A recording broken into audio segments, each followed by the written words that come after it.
கிறிஸ்தவர்கள் பிரியமுள்ள சகோதர சகோதரிகளே, வெளியே இருக்கக்கூடிய சகோதரர்லாம் உங்களுடைய இருக்கையில் அமரும்படியாக உங்கள் அன்பாய் கேட்டுக்கொள்கிறோம்.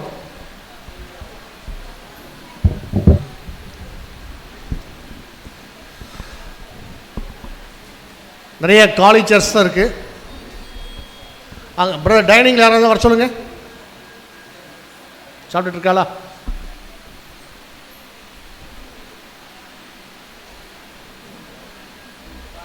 வராளா?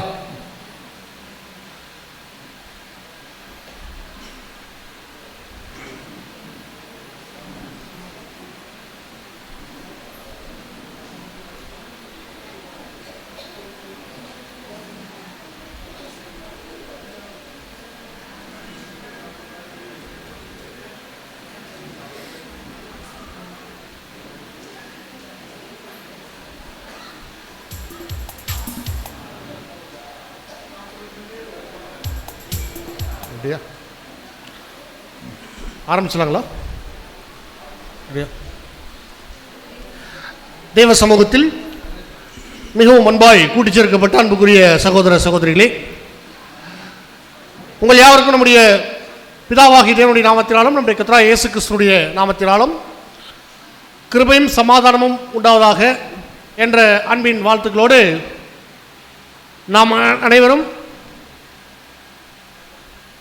அடுத்த ஒரு செஷனுக்களாக நம்ம கடந்து வந்திருக்கிறோம்.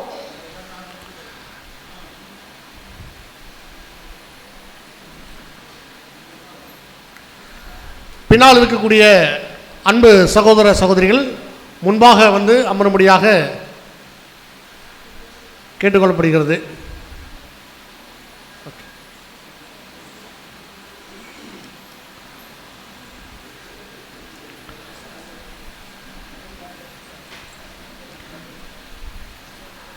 நாம் நம்முடைய இந்த ஒரு மதிய வேலை கூட்டத்திற்கு ஆரம்பமாக நாம் அனைவரும் எழுந்து நின்று நம்முடைய பாடல் புத்தகத்தில் உள்ள பாடலின் 62 அன்பே பிரதானம் என்ற பாடலை நாம் அனைவரும் சேர்ந்து பாடுவோமாக. பாடல் எண் 62 அன்பே பிரதானம்.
சகோதர அன்பே பிரதானம்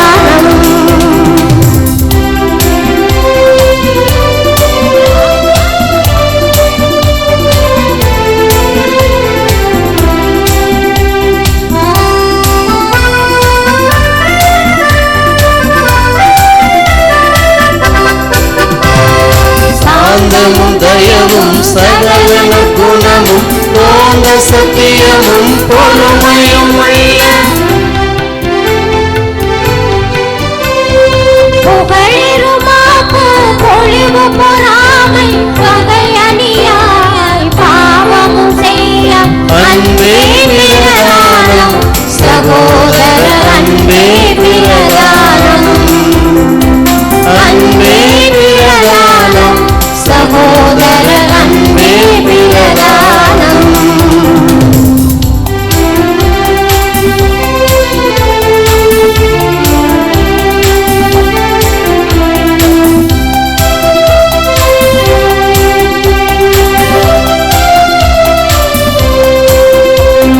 சினமடையாது தீங்கும் எண்ணாது தினமழியாது தீமை செய்யாது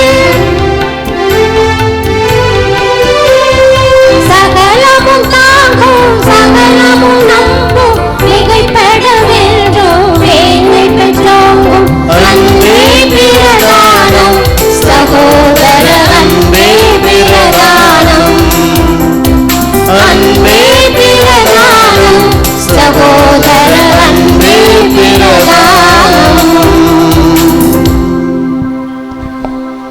சகோதர சகோதரிகள் அனைவரும் ஜெப சந்தையோடு நாம் நின்றவனமாக தரித்திருக்கிறோம். நமது மத்தியில் இருக்கக்கூடிய நம்முடைய அன்பு சகோதரர் அழகிய மண்டபம் சபையினுடைய சகோதரர் ஐசக் அவர்கள் முன்பாக வந்து ஜெபிக்கும்படியாக சகோதர அன்போடு முன்னழைக்கிறோம்.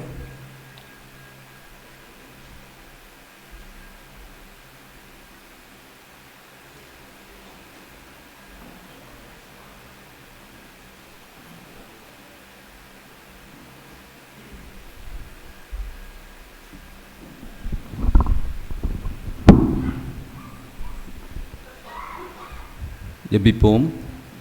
மகா பரிசுத்தமும் இரக்கமும் அன்பும் நிறைந்த சர்வ வல்லமையுள்ள அன்பின் பரலோக பிதாவே, தேவரீர் கழிந்து போன நேரங்கள் முழுவதும் எங்களை சுகபத்திரமாக பாதுகாத்து இந்த ஒரு நாள் கூடுகையிலே எங்களை சகோதர சகோதரிகளாய் கூட்டி சேர்த்த உமது மேலான கிருபைகளுக்காக எங்கள் ராஜாவும் போதகரும் உம்முடைய ஒரே பேரான குமாரன் மூலமாக உமக்கு துதிகளையும் ஸ்தோத்திரங்களையும் ஏற்கெடுக்கப்பா.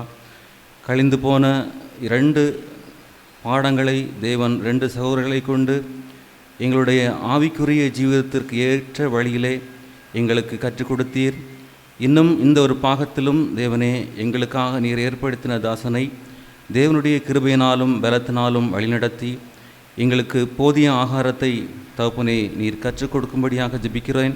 நீர் மாத்திரம் மகிமைப்படும் தகப்பனே. இந்த கூடுகை துவக்க முதல் முடிவு பரியந்தம் உம்முடைய பிரசன்னம் எங்களோடு தங்கியிருந்து வழிநடத்தும்படியாக இந்த சிறிய மண்டாட்டை ஏறெடுக்கிறேன். ஜீவனும் பரிசுத்தமும் வல்லமை நிறைந்த அன்பின் பரலோக பிதாவே.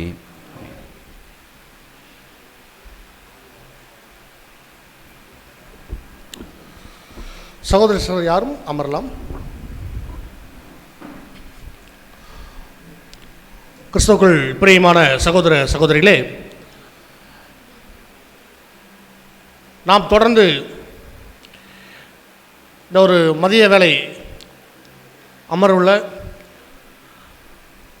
பார்க்கக்கூடிய அடுத்த ஒரு பாடத்தினுடைய தலைப்பு, நாம் எந்த பண்டிகையில் இருக்கின்றோம், நாம் எந்த பண்டிகையில் இருக்கின்றோம் என்ற ஒரு தலைப்பின் கீழாக மதுரை சபையை சார்ந்த நம்முடைய அன்பு சகோதரர் புஷ்பராஜ் அவர்கள் முன்பாக வந்து நம்முடைய தேவனுடைய வார்த்தைகளை நம்ம மத்தியிலே பகிர்ந்து கொடுப்பார்.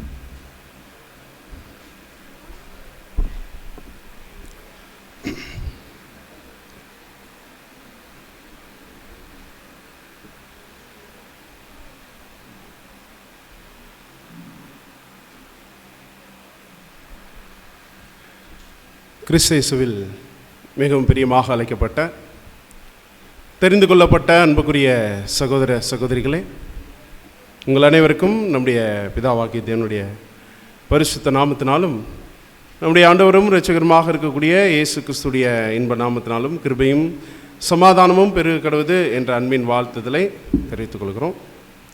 விசேஷமாக மதுரையில் இருக்கக்கூடிய கிறிஸ்துவின் சபையார் தங்களுக்கு அன்பின் வாழ்த்துக்களை தெரிவித்துக் கொள்கிறார்கள். அன்புக்குரிய சகோதர சகோதரிகளே, பாடத்தினுடைய தலைப்பு 1ஆம் மாதம் 1ஆம் தேதின்னு தான் இருந்துச்சு. அது போன பாடத்தோடைய தலைப்பாயிட்டதுனால இப்போ தலைப்பை மாற்றியாச்சு. சரிங்களா? ஏன்னா அந்த சப்ஜெக்ட் யார் எடுத்தா 1ஆம் மாதம் 1ஆம் தேதி அப்படின்றத கேட்கும்போது நம்ம பேர் வராது. யார் பேர் தான் வரும்? சந்திரன் பிரதர் பேர் தான் வரும். அதனால் நம்ம என்ன பண்ணிட்டோம் அப்படின்னா, பாடத்தோடைய தலைப்பை எப்படி மாற்றிட்டோம் அப்படின்னா, என்ன இது, நாம் எந்த பண்டிகையில் இருக்கிறோம். ஒரு சின்ன பையனை கூப்பிட்டு கேட்டுருவோமா? அப்படின்னு கேட்டா பையன் என்ன பேர், எந்த இதை சொல்லுவான்?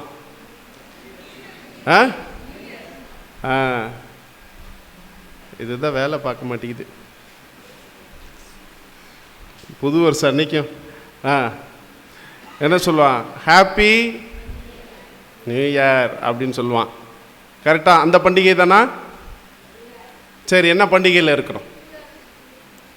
கூடார பண்டிகையில் இருக்கிறோம் அப்படின்னு ஒரு பதில் வந்திருக்கு. அன்புக்குரிய சகோதரர்களே, ஒரு பதில் கூடார பண்டிகை. வேற ஏதாவது பதில் இருக்கா? என்ன பண்டிகையில் இருக்கிறோம்? ஒரே பண்டிகையா? ஒன் டே கன்வென்ஷன் என்கிற பண்டிகையில் இருக்கிறோம் அப்படின்னு சொல்லியிருக்கிறாங்க. வேற பதில் ஆவிக்குரிய இந்த கூடார பண்டிகை மாதிரி சொல்லுங்க, ட்ரை பண்ணுங்க.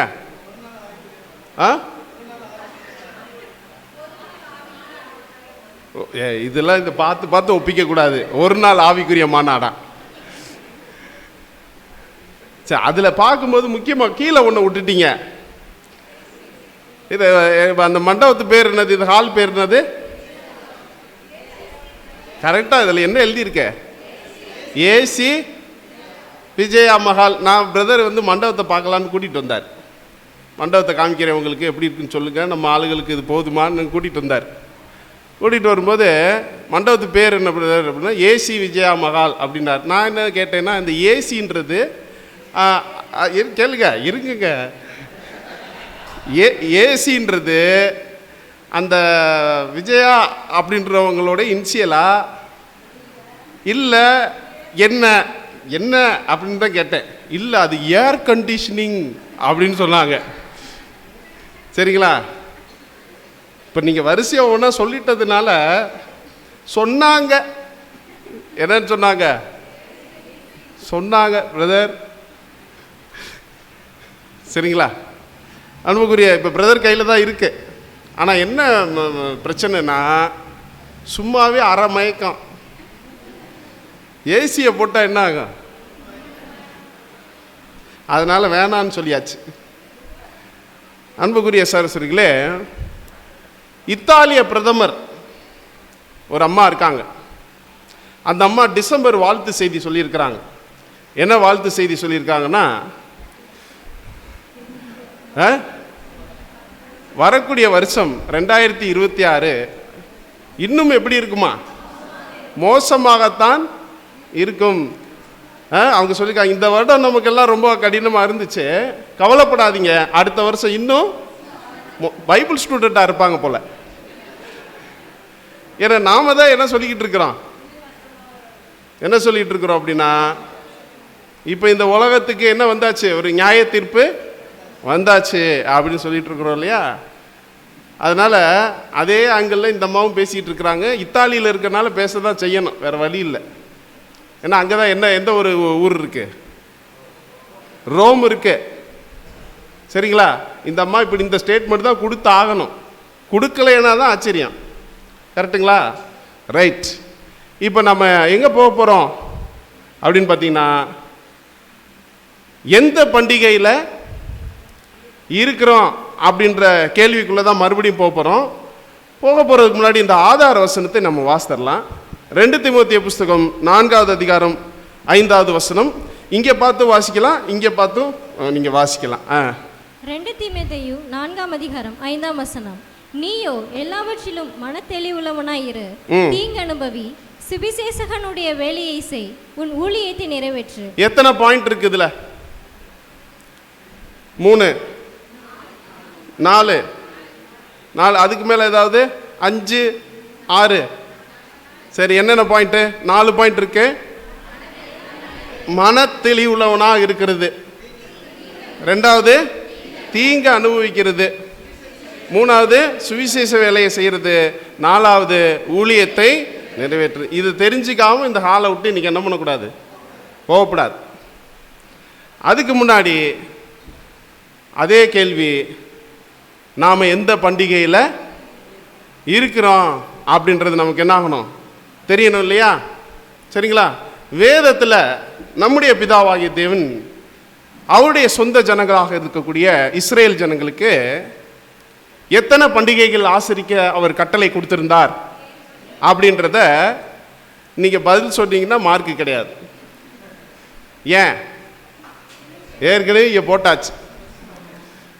எத்தனை பண்டிகை அனுசரிக்க சொல்லியிருந்தாரு? 7 பண்டிகை. இப்போதான் மார்க் வரப்போகுது. அது என்னென்ன பண்டிகை?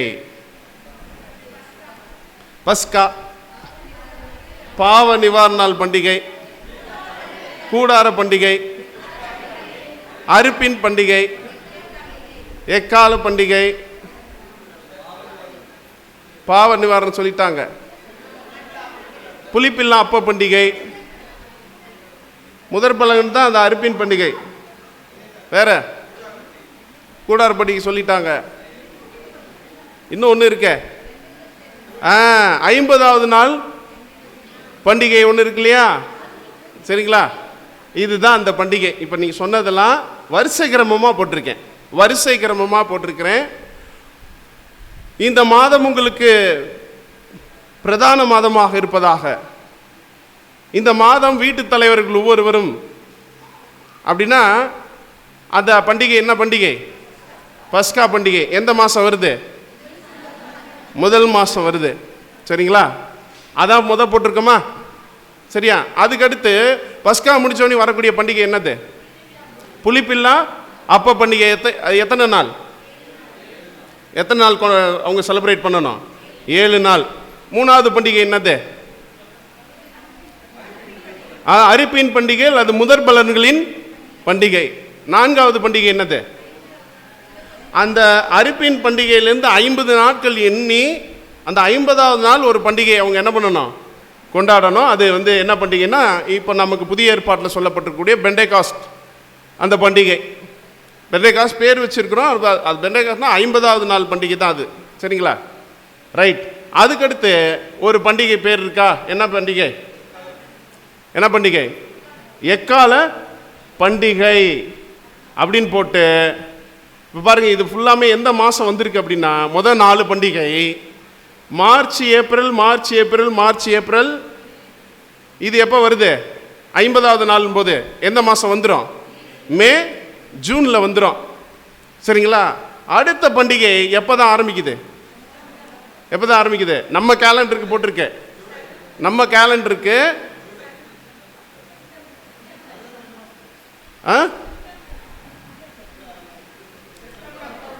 செப்டம்பர் அக்டோபரில் வரும். அது எத்தனாவது மாதம் வரும்? அவங்களுக்கு எத்தனாவது மாதம்? அதாவது பாஸ் ஓவர் ஃபர்ஸ்ட் மந்த்து. இந்த 5வது பண்டிகை இருக்கலாம். அந்த 5வது பண்டிகை பேர் என்ன பண்டிகை? எல்லாம் நீங்கள் சொன்னீங்கன்னா தான் சப்ஜெக்டுக்குள்ளே போவோம். என்ன பண்டிகை? எக்காலம்னாலே அது எப்படிங்க இருக்கும்? அமோகமாக இருக்குமா? ஆச்சரியமாக இருக்கும், அதிசயமாக இருக்கும், அமர்க்கலமாக. இப்படி கவிதையாக கேட்டோம். எக்கால சத்தம் எப்படி இருக்கும்? சத்தமாக இருக்குமா இருக்காதா? அந்த மாதிரி நீங்கள் இப்போ 5வது பண்டிகை என்னன்னு கேட்டால் எல்லாரும் சேர்ந்து என்ன சொல்லணும்? Very good. அதை அங்கே என்ன போட்டிருக்கு? அந்த பக்கம் என்ன போட்டிருக்கு? அங்கிட்டு நியூ இயர், நியூ இயர்னு போட்டிருக்கா? புது வருஷம். யாருக்கு புது வருஷம்? நமக்கா இஸ்ரேல் ஜனங்களுக்கா? நான் திருப்பி கேட்குறேன், புது வருஷத்தில் இருக்கிறனால குழம்பிடக்கூடாது நீங்க. சரிங்களா? புது வருஷம் நமக்கா இஸ்ரேல் ஜனங்களுக்கா? இஸ்ரேல் ஜனங்களுக்கு. நமக்கு நமக்கு எது செப்டம்பர் மாதம் வர அந்த பண்டிகை. செப்டம்பர் மாதம் நீங்கள் முதல் நாள் முதல் தேதியில் நீங்கள் ஹாப்பி நியூ இயர் அனுப்புவீங்க. யாருக்கு தான் அது முதல் பண்டிகை? இஸ்ரேல் ஜனங்களுக்கு நியூ இயர். அது என்ன நியூ இயர்னு சொல்கிறேன், முதல் மாதம் தானே நியூ இயர் வரணும். அதாவது ஆபீப் அல்லது நீசான் தான் என்ன வரணும், நியூ இயர் வரணும். ஆனால் நியூ இயர் எத்தனாவது மாதம் கொடுத்துருக்கு? 7வது மாதம் கொடுத்துருக்கு. அன்புக்குரிய சகோதரர்களே, அதை நீங்கள் ஞாபகம் வச்சுக்கோங்க. அதுக்கடுத்து வர பண்டிகை அது 7வது மாதம் முதல் தேதி நம்ம பார்த்த இப்போ இந்த 5வது பண்டிகை எக்கால பண்டிகை. அதுக்கு அந்த அவங்க பேர் எபிரேய பேர் என்னன்னா ரோஸ் ஹசானா. என்ன பேர்? ரோஸ் ஹசானா. ரோஸ் சிஸ்டர் நல்லா ஞாபகம் வச்சுக்கோங்களா, சரிங்களா? நம்ம பேரில் ஒரு பண்டிகையா அப்படின்னு கூட அவங்க எல்லாம் யோசித்துருக்கலாம். ரைட்டு. இப்போ என்னன்னா 6வது பண்டிகை என்னன்னா 7வது மாதம் 10ஆம் தேதி வரக்கூடிய பாவ நிவாரண நாள் பண்டிகை. கேள்விப்பட்டிருக்கீங்களா? அட்டோன்மெண்ட் டே. அதுக்கடுத்து என்ன பண்டிகை வருது? எப்போ இருந்து? அட்டோன்மெண்ட் டே முடிஞ்சதுக்கப்புறம் எத்தனாம் தேதியிலேருந்து வருது? 15ஆம் தேதியிலிருந்து 7 நாள் அவர்கள் கூடார பண்டிகை என்ன பண்ணணும்? ஆசரிக்கணும். த ஃபீஸ்ட் ஆஃப் டேபர்நாக்கிள்ஸ் என்று பெயர். சரிங்களா? இந்த அட்டோன்மெண்ட் டே அவங்க பேர் என்னன்னா யோம் கிப்பூர் இல்லை யாம் கிப்பூர் அப்படின்னு சொல்லுவாங்க. அதுதான் அவங்க இஸ்ரேல் ஜனங்கள் இப்போ செலிப்ரேட் பண்ணுற. இப்போ நீங்கள் இஸ்ரேல் தேசத்தில் போய் யாம் கிப்பூர் என்னைக்கு அப்படின்னு கேட்டிங்கன்னு வச்சுக்கோங்க, 7வது மாதம் 10ஆம் தேதி கொண்டாடக்கூடிய பாவ நிவாரண நாள் பண்டிகை தான் அது. இப்போ உங்களுக்கு எல்லாம் புரிஞ்சிச்சிங்களா? சரி, இப்போ மறுபடியும் கேள்விக்கு வரேன், பாடத்துடைய தலைப்புக்கு வரேன். பாடத்துடைய தலைப்பு சொல்லுங்க. நாம் எந்த பண்டிகையில் இருக்கிறோம் சொல்லுங்க.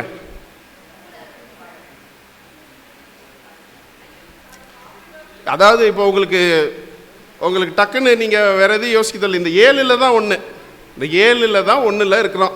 இப்போ பாவ நிவாரண நாள் பண்டிகையில் இருக்கிறோமா? எக்கால பண்டிகையில் இருக்கிறோமா?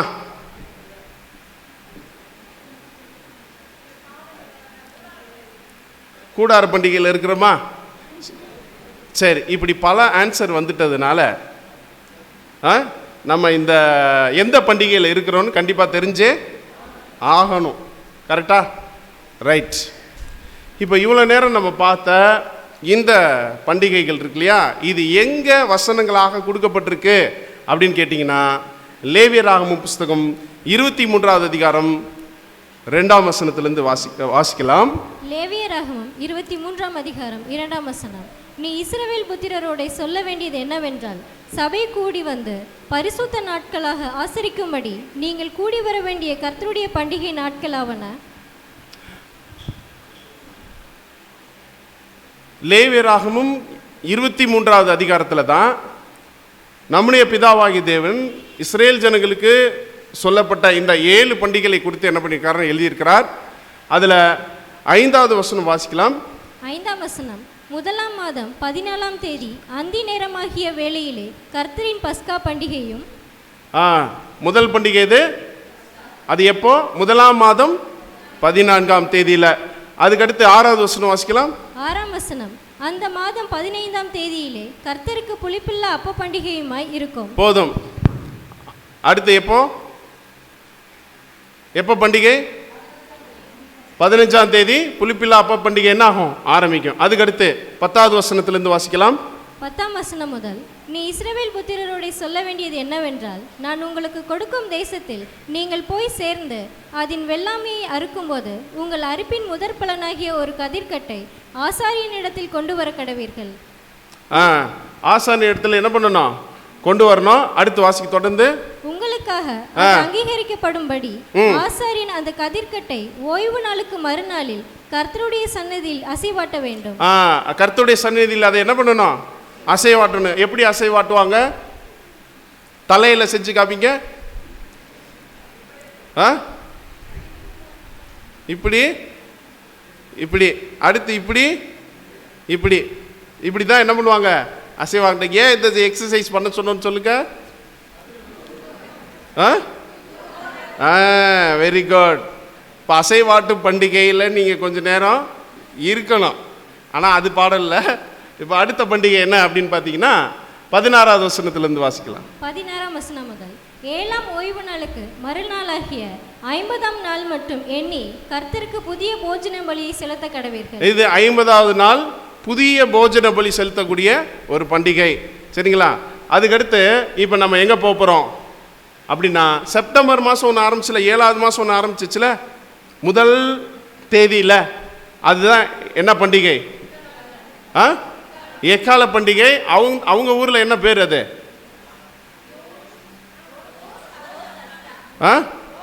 ரோஸ் அசானா. வாசிங்க 24ஆம் வசனம். நீ இஸ்ரவேல் புத்திரரோட சொல்ல வேண்டியது என்னவென்றால், உங்களுக்கு 7ஆம் மாதம் 1ஆம் தேதி எக்கால சத்தத்தால் ஞாபக குறியாக கொண்டாடுகிற பண்டிகை என்கிற சபை கூடும் பரிசுத்த ஓய்வு நாளாக இருப்பதாக. இது எக்காலத்தினால எக்கால பண்டிகையாக அனுசரிக்கக்கூடியது. அதுக்கடுத்து 27வது வசனம் வாசிக்கலாம். 27ஆம் வசனம். அந்த 7ஆம் மாதம் 14ஆம் தேதி உங்களுக்கு பாவ நிவர்த்தி செய்யும். 7ஆம் மாதம் எத்தனாம் தேதி? 10ஆம் தேதி. எத்தனாம் தேதி? 10ஆம் தேதி. என்ன பண்டிகை? பாவ நிவாரண நாள் பண்டிகை அப்படின்னு பார்க்குறோம். 34வது வசனம் வாசிக்கலாம். 34ஆம் வசனம். நீ இஸ்ரவேல் புத்திரரோட சொல்ல வேண்டியது என்னவென்றால், அந்த 7ஆம் மாதம் 15ஆம் தேதி முதல் 7 நாள் அளவும் கர்த்தருக்கு ஆசரிக்கும் கூடார பண்டிகையாக இருப்பது. என்ன பண்டிகை? கூடார பண்டிகை. இப்போ மறுபடியும் உங்கள்கிட்ட கேள்வி கேட்க போகிறோம். ஒரே கேள்வி தான் திருப்பி கேட்க போகிறோம். ஆனால் இப்போ பதிலோடு கேட்க போகிறோம். நான் இப்போ எந்த பண்டிகையில் இருக்கிறோம் அப்படின்றதுக்கு நீங்கள் ஒரு 3 பண்டிகை தான் சொன்னீங்க. என்னென்ன பண்டிகை சொன்னீங்கன்னா, கூடார பண்டிகை சொன்னீங்க, பாவ நிவாரண நாள் பண்டிகை சொன்னீங்க, எக்கால பண்டிகையும் பதிலாக சொன்னீங்க. சரியா? அந்த நீங்கள் சொன்ன அந்த 3 பண்டிகையும் என்ன மாதத்துலேருந்து ஸ்டார்ட் ஆகுது? 7ஆம் மாதத்துலேருந்து என்ன ஆகுது? ஸ்டார்ட் ஆகுது. சரிங்களா? முதல் மாதத்துலேருந்து ஸ்டார்ட் ஆகிற இந்த முதல் 4 பண்டிகை நீங்கள் சொல்லவே இல்லை. ஏன் சொல்லலை?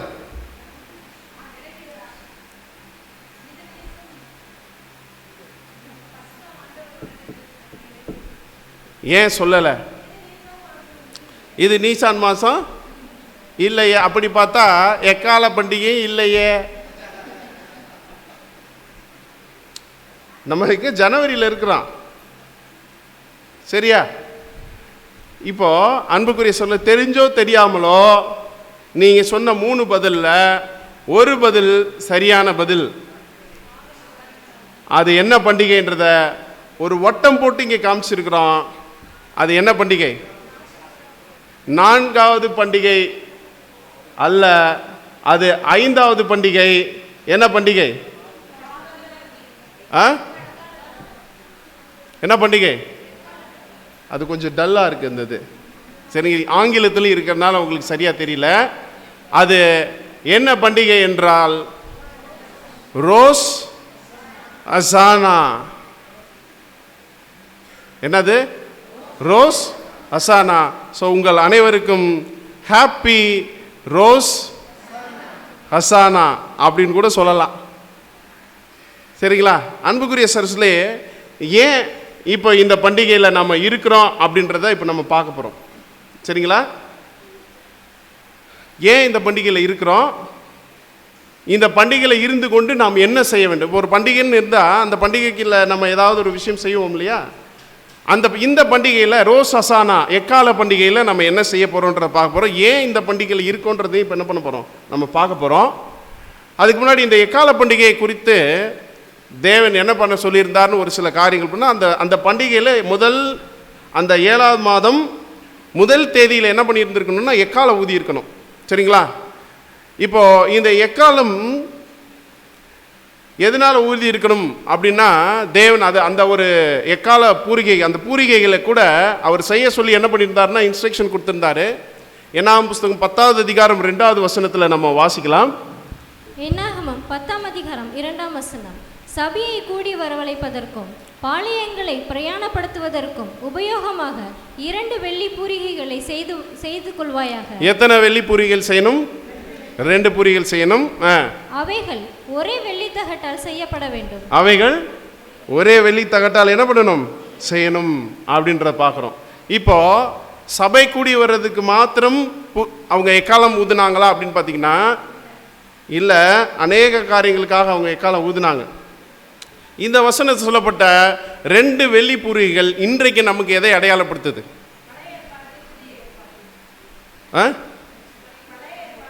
பழைய ஏற்பாடு, புதிய ஏற்பாடா? வெள்ளி எதுக்கு அடையாளம்? நம்ம ஏற்கனவே வாசித்திருக்கிறோம்.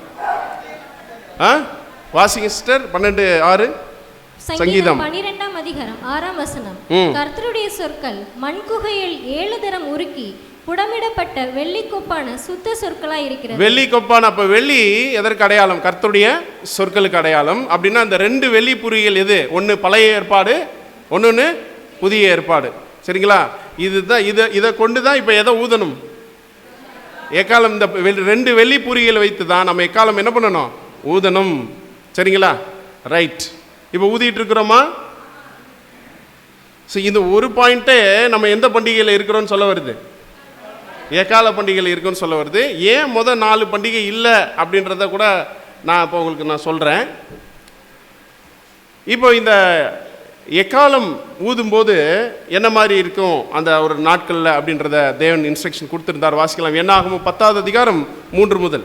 என்னாகமம் 10ஆம் அதிகாரம் 3ஆம் வசனம் முதல். அவைகளை ஊதும்போது சபையார் எல்லாரும் ஆசரிப்பு கூடார வாசலில் உன்னிடத்தில் கூடி வர வேண்டும். அவைகளை ஊதும்போது, அவைகள்லாம் 2ஆ 1ஆ? 2ஐயும் ஊதும்போது எல்லாரும் எங்க வரணும்? வரணும்.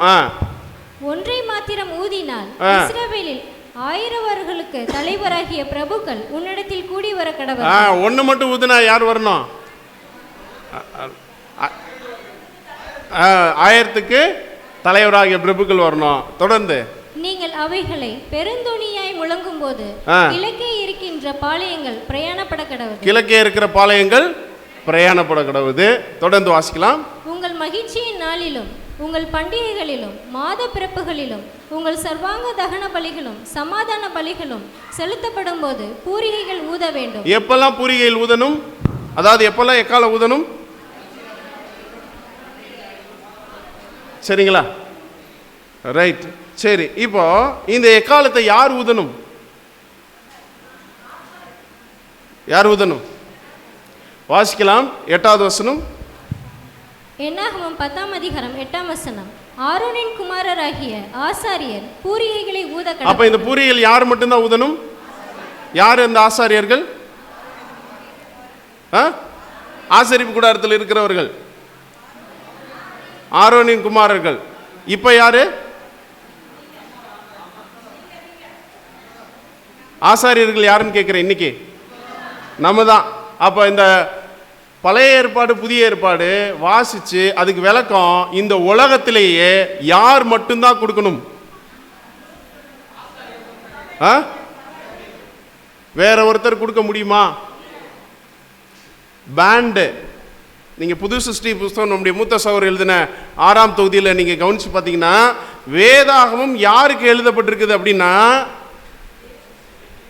புது சிருஷ்டிக்கு தான் எழுதப்பட்டிருக்கு. அன்புக்குரிய சகோதரர்களே, ஸோ இப்போ நம்ம பார்த்த இந்த எக்காலம் தொனிக்கணும் இல்லையா? இந்த எக்காலம் தொனிக்கும் போது எதுக்கெல்லாம் எக்காலம் தொனிப்பாங்க சொல்லுங்க. இப்போ பார்த்த வசனத்தின்படி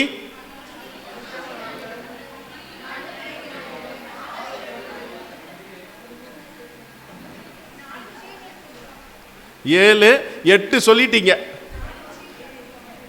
மறுபடி சொல்லுங்க. பண்டிகை நாள், மாத பிறப்பு, சபை கூடி வருதல், பலி செலுத்தும் போது.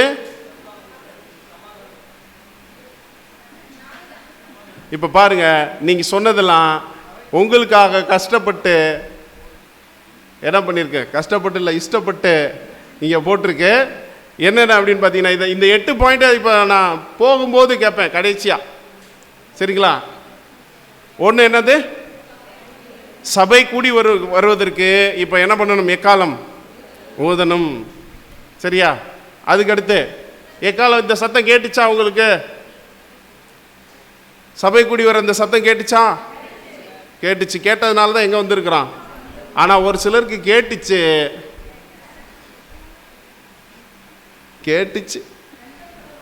சரிங்களா? ரெண்டாவது சொல்லிடுமா? யுத்தத்தின் போது எக்காலம் ஊதுவாங்களா மாட்டாங்களா? ஊதுவாங்க இல்லையா? இப்போ நமக்கு எது? நம்மளும் இப்போ என்ன பண்ணணும்?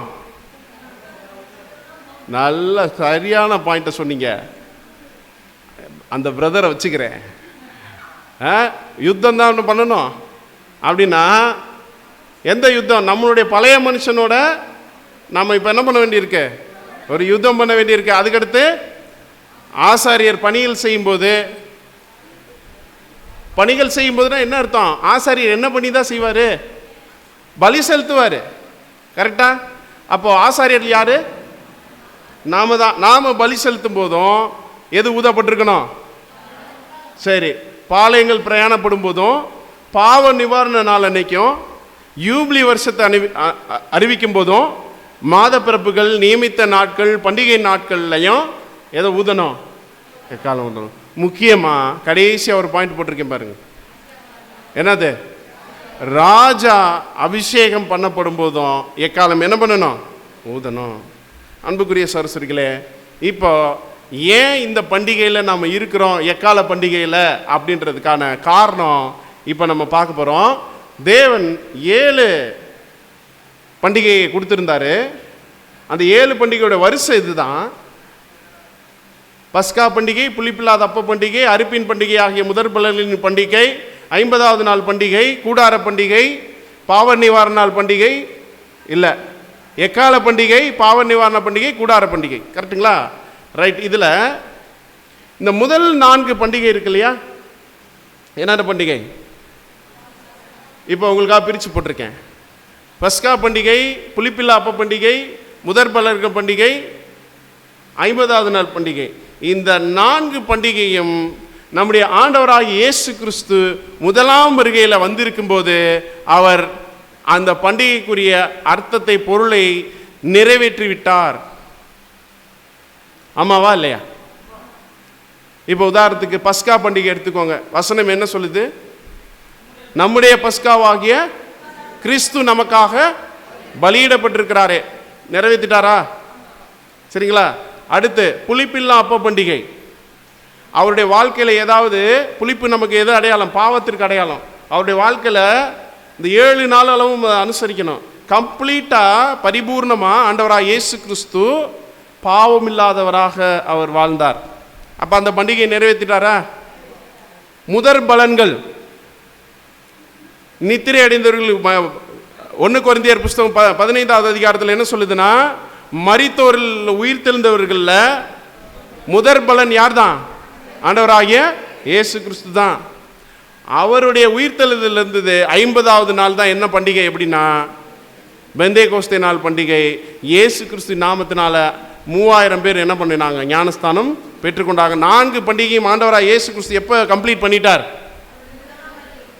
இப்போ மிச்சம் இருக்கக்கூடிய 3 பண்டிகையும் யார் தான் கம்ப்ளீட் பண்ணணும்? மறுபடி கேட்குறேன். முதல் 4 பண்டிகை யார் நிறைவேற்றியாச்சு? இப்போ முதல் பண்டிகை எடுத்துக்கோங்க, பஸ்கா பண்டிகை. இந்த பண்டிகையை நாம் நிறைவேற்ற முடியுமா? அந்த ஆளாக நம்ம மாற முடியுமா? முடியாது. யார் தான் நிறைவேற்றி ஆகணும்? இயேசு கிறிஸ்து தான். ஸோ 4 நிறைவேற்றிட்டார். மிச்சம் 3 யார் நிறைவேற்றணும்? சபையா? கிறிஸ்துவா? நான் இப்போ 3க்கு பதில் வைக்கிறேன். சபை. 2வது பதில் கிறிஸ்து. 3வது பதில் கிறிஸ்துவும் சபையும். இப்போ எவ்வளோ தெளிவாக பதில் வருது? இப்போ மிச்சம் இருக்கிற 3 பண்டிகையை யார் நிறைவேற்றணும் அப்படின்னா, யார் அனுசரிக்கணும், யார் அதை செய்து முடிக்கணும்னா, கிறிஸ்துவும் சபையும் என்ன பண்ணணும்? செய்து முடிக்கணும். அன்புக்குரிய சகோதரர்களே, அதனால தான் நம்ம பார்க்குறோம். கொலேசியர் 2:16 வாசிக்கலாம். கொலேசியர் 2ஆம் அதிகாரம் 16ஆம் வசனம். ஆகையால் போஜனத்தையும் பானத்தையும் குறித்தாவது, பண்டிகை நாளையும் மாத பிறப்பையும் ஓய்வு நாட்களையும் குறித்தாவது ஒருவனும் உங்களை குற்றப்படுத்தாதிருப்பானா? ஏன் ஹாப்பி நியூ இயர் சொல்லலை, ஏன் ஹாப்பி கிறிஸ்மஸ் போடலை அப்படின்னு யாரும் நம்மளை என்ன பண்ணக்கூடாது, குற்றப்படுத்த கூடாது. ஏன் அப்படின்னா அவைகள் வரும் காரியங்களுக்கு நிழலாக இருக்கிறது. அவைகளின் பொருள் யாரை பற்றினது? கிறிஸ்துவை பற்றின. அப்படின்னா அன்புக்குரிய சகோதர சகோதரிகளே, இப்போ நம்ம பார்த்த பேலன்ஸ் 3 பண்டிகையை யார் தான் நிறைவேற்றணும்? கிறிஸ்துவும் சபையை நிறைவேற்றணும். இப்போ ஃபர்ஸ்ட் பண்டிகை என்ன பண்டிகை? அதாவது கடைசி 3 பண்டிகையில் இனிமே நிறைவேற்ற வேண்டியதில் முதல் பண்டிகை எது? ஏகால பண்டிகை என்ன சொல்லக்கூடிய ரோஸ் அசானா. அந்த பண்டிகை எக்காலம் ஊதணும். இப்போ இந்த 7வது சபையினுடைய நாட்களில் 7ஆம் தூதன் அந்த எக்காலத்தை ஊதி இருக்கிறார். அதே எக்காலத்தை தான் நாமளும் என்ன பண்ணிட்டு இருக்கிறோம்? ஊதிட்டு இருக்கிறோம். அந்த எக்காலம் எதை பற்றின எக்காலம்?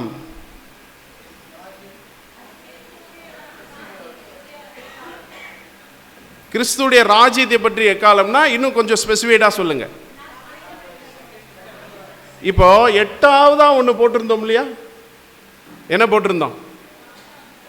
ராஜாவை அபிஷேகம் பண்ணும்போது, அதாவது ராஜா வந்திருக்கும் போது இந்த எக்காலம் என்ன பண்ணணும்?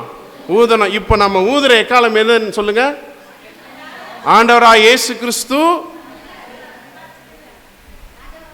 அதான் பாஸ்கர் 7ஆம் தூதன் எக்காலம் ஊதினான். அப்பொழுது ராஜ்யம் தேவனுக்கும் கிறிஸ்துவுக்குரிய ராஜ்யங்களாயின. அப்படின்னா இந்த எக்காலத்தை இன்னைக்கு நம்ம ஊதிட்டு இருக்கிறோமா இல்லையா? ஊதிட்டு இருக்கிறோமா இல்லையா? இப்ப சொல்லுங்க, நம்ம எந்த பண்டிகையில் இருக்கிறோம்? எந்த பண்டிகையில தான் இருக்கிறோம்? எக்கால பண்டிகையில் இருக்கிறோம் அன்புக்குரிய சரசுகளே. சரிங்களா? இப்போ இந்த எக்கால பண்டிகையில் நம்ம ஒரு 4 விஷயம் செய்யணும். அந்த 4 விஷயம்தான், இந்த 4 விஷயம் இந்த பண்டிகையை கம்ப்ளீட் பண்ணிடும். இந்த பண்டிகை என்ன பண்ணிடும்? கம்ப்ளீட் பண்ணிடும். அதாவது இந்த பண்டிகையை சிறப்பாக நிறைவேற்றிடுவோம். புரியுதுங்களா? அன்புக்குரிய சகோதர சகோதரிகளே, இந்த 4 விஷயம் என்னென்ன அப்படின்னா, எக்காலம் ஊதுனது, சபை கூடி வர்றதுக்கு, ஆசாரிய பணிக்காக, இப்படி நிறைய பார்த்தோம் இல்லையா? அதோடைய மொத்த கண்டென்ட் இந்த 4 பாயிண்ட்ல அடங்கிடும். சரிங்களா? ஃபர்ஸ்ட் பாயிண்ட் என்னது? மனத்தெளிவுனவனாக இருந்து. தாவீது தன்னுடைய கடைசி நாட்களில் தன்னுடைய குமாரனாகிய சாலமோனுக்கு சொன்ன ஒரு லாஸ்ட் அட்வைஸ் என்ன தெரியுமா? வாசிக்கலாம். 1 நாளாகமம் 28:9 வாசிக்கலாம். 1 நாளாகமம் 28ஆம் அதிகாரம் 9ஆம் வசனம். என் குமாரனாகிய சாலமோனே, நீ உன் பிதாவின் தேவனை அறிந்து அவரை உத்தம இருதயத்தோடும் உற்சாக மனதோடும் சேவி. எப்படி சேவிக்கணும் அவரை? உத்தம இருதயத்தோடும் உற்சாக மனதோடும். மனசுனா என்ன? இருதயம்னா என்ன? உங்களுக்காக ஈஸியாக புரியறதுக்காக பக்கத்தில் ஒன்று போட்டிருக்கேன். புத்தி, சிந்தை, இதெல்லாம் என்னது? மைண்டு, மனசு. புத்தியில் முடிவு எடுக்கிறது. சரியா? இருதயத்தில் முடிவு எடுக்கிறதுன்னு ஒன்று இருக்கா? என் இருதயம் அதை என்ன பண்ணுது? விரும்புது அப்படின்னு சொல்கிறோம் இல்லையா? இப்போ புது வருஷம் வந்துருச்சு இல்லையா? இப்போ நம்ம தீர்மானம் என்ன பண்ணியிருப்போம்? நிறைவேற்றுவோம். அதாவது லஞ்சு டயத்தில் ஒரு தீர்மானம் நிறைவேற்றி போய் உட்காந்துருந்தேன் நான். என்னன்னு சொல்லுங்க கரெக்டா? சிக்கன் சாப்பிடக்கூடாது, இந்த நாளில் இருந்து என்ன பண்ணக்கூடாது? சிக்கன் சாப்பிடக்கூடாதுன்னு சர்வ் பண்ணுறவர் யாருன்னா ஸ்டீவன் பிரதர். அவருக்கு மனசு எப்படிப்பட்ட மனசு? அவருக்கு தாராள மனசு, இருதயம் பெரிய இருதயம். கரண்டியை பார்த்தா சின்ன கரண்டி, பார்த்தா 3 தடவை வைக்கிறாரு.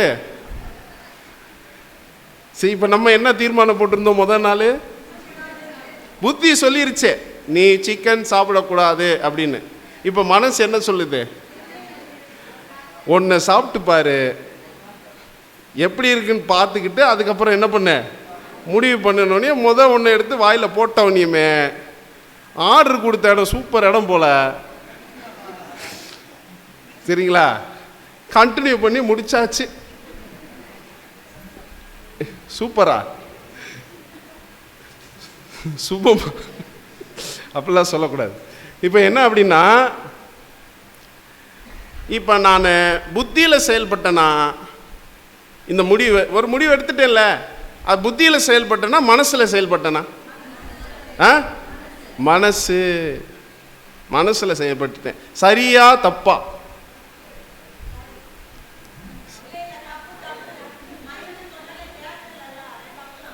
தப்பா? இப்போ மனசு சொல்லுது நான் சாப்பிட்டது தப்பா? அப்போ நான் சாப்பிட்டதே தப்புன்னு சொல்லிடுவீங்க போலியே. எனக்கு ஒரு சுயாதீனம் இருக்கு. சரிங்களா? நான் தான் முடிவு பண்ணேன், ஆனால் நான் என்ன பண்ணிட்டேன்? சாப்பிட்டுட்டேன். சரிங்களா? அன்புக்குரிய சகோதரர்களே, இப்போ தீமோத்தேயுக்கு பவுல் என்ன எழுதுறார்? பவுல் தான் எழுதுறார். தீமோத்தேயோ நீ எப்படி இருன்னா ரொம்ப மன தெளிவா இரு தீமோத்தேயோ அப்படின்னு எழுதுறார். அப்படின்னா நீ, அதாவது இங்கிலீஷில் எப்படி இருக்கும் அப்படின்னா, வாசிங்க sister, 2 Timothy chapter 4 verse 5. But you must be clear-headed about everything. You must be clear-headed about everything. எல்லாத்துலேயும் எதுல இல்லைங்க, அது குடும்பத்தினுடைய எடுக்கக்கூடிய முடிவாக இருக்கலாம், வேலை ஸ்தலத்தில் எடுக்கக்கூடிய முடிவாக இருக்கலாம், சபையில் எங்கேனாலும் நீ எப்படி இருக்கணும்? கிளியர் மைண்டட், கிளியர் ஹெட்டடாக இருக்கணும். Endure suffering. Endure suffering. Do the work of an evangelist. Do the work of evangelist. Devote yourself completely to your Devote ministry. yourself completely to the ministry. கொஞ்சம் அந்நிய பாஷை மாதிரி தான் இருக்கும். சரிங்களா? தமிழில் போட்டோம்ல, நீ மன தெளிவுள்ளவனா இருக்கணும். 2வது பாயிண்ட் என்னது? தீங்கு அனுபவிக்கணும். 3வது சுவிசேஷ வேலை செய்யணும். 4வது ஊழியத்தை என்ன பண்ணணும்? சுவிசேஷ வேலை செய்யறதும் ஊழியமும் ஒன்னா வேறையா? சுவிசேஷ ஊழியம் செய்யறதும், கரெக்டா தப்பா சொல்றேன்? சுவிசேஷ வேலை செய்யறதும் ஊழியம் செய்யறதும் ஒன்னா வேறையான்னு கேட்டேன். ஒன்று தானா? எதுக்கு இப்படி 2ஆ எழுதுறாரு? வேற அது எப்படின்னு பார்ப்போம். சரிங்களா? ஏன்னா கன்வென்ஷன் தீமோடைய வசனம் புரியாமலே இங்கேருந்து வெளியே எழுந்திரிச்சு போகக்கூடாது. சரியா? இப்போ அன்புக்குரிய சகோதரர்களே, இப்போ 2 பேரும் கை கொடுத்து திரிகிறாங்க. யார் அப்படின்னா, ஒன்று மூளை, ஒன்று இதயம். இவன் சிக்கன் சாப்பிட்டோன்னு இவனை கன்வின்ஸ் பண்ணுறான். சரி விடு, நாளையிலேருந்து ரெசல்யூஷன் எடுத்தான்னு இன்னைக்கே எடுக்கணுமா? இன்னைக்கு ஒரு நாள் கேப் என்ன பண்ணு விடு அப்படின்னு ஹார்ட்டு போய் யார்கிட்ட பேசிக்கிட்டு இருக்கேன்? மைண்டுக்கிட்ட போய் பேசிக்கிட்டு இருக்கு. சரிங்களா? இப்போ என்னன்னா அன்புக்குரிய சொல்ற ஒரு 2 பேரை உங்களுக்கு எக்ஸாம்பிள் வேதத்திலிருந்து. யார் 2 பேரும் பார்த்தா தெரியுதா தெரியலையா? இவங்க ஃபோட்டோலாம் நம்ம வீட்டில் இருக்கு அடிக்கடி. ஒன்று ஆதாம், ஒன்று பேதுரு. சரிங்களா? இப்போ பாருங்க, ஆதாமை பற்றி பாசலாம். ஆதாம் ஒரு முடிவு எடுத்தார் இல்லையா? அவர் எடுத்த முடிவு புத்தியிலையா ஹார்ட்லையா? இப்போ வாசிங்க. ஆதாமின் கீழ்ப்படியாத முடிவு அறிவோடும் பகுத்தறிவுடனும் எடுக்கப்பட்டது. அதன் மூலம் அவர் சாபத்தின் பொறுப்பையும் விளைவுகளையும் ஏற்றுக்கொண்டார். அவரு அந்த கீழ்ப்படியாத முடிவு ஃபர்ஸ்ட் எப்படி தான் இருந்தார்? இந்த பழத்தை சாப்பிடக்கூடாது கிளியரா முடிவு பண்ணியிருந்தாரா? முடிவு பண்ணலையா? கிளியரா முடிவு பண்ணியிருந்தார், சிக்கன் சாப்பிட அப்படின்ற மாதிரி. சரிங்களா? முடிவு பண்ணியிருந்தார். ஆனால் நன்மை தீமைகளை அறியும் மரத்திலிருந்து தடை செய்யப்பட்ட கனியை ஏவாள் அவனிடம் கொடுத்த போது, அது வரைக்கும் தலைவர் ஸ்ட்ராங்கு. ஒரு கேரக்டர் உள்ள வந்து, அதுவும் எப்படிப்பட்ட கேரக்டர்? Super character.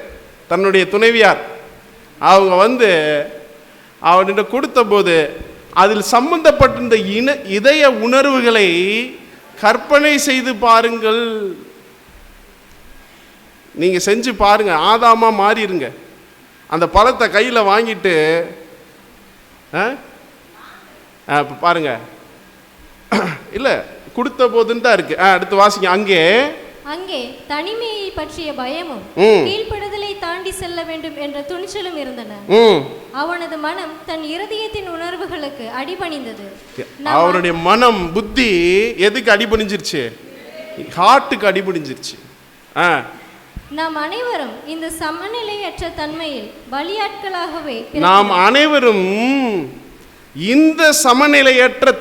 பலியாட்களாகவே பிறக்கும் போதே எந்த கேரக்டர் தான்?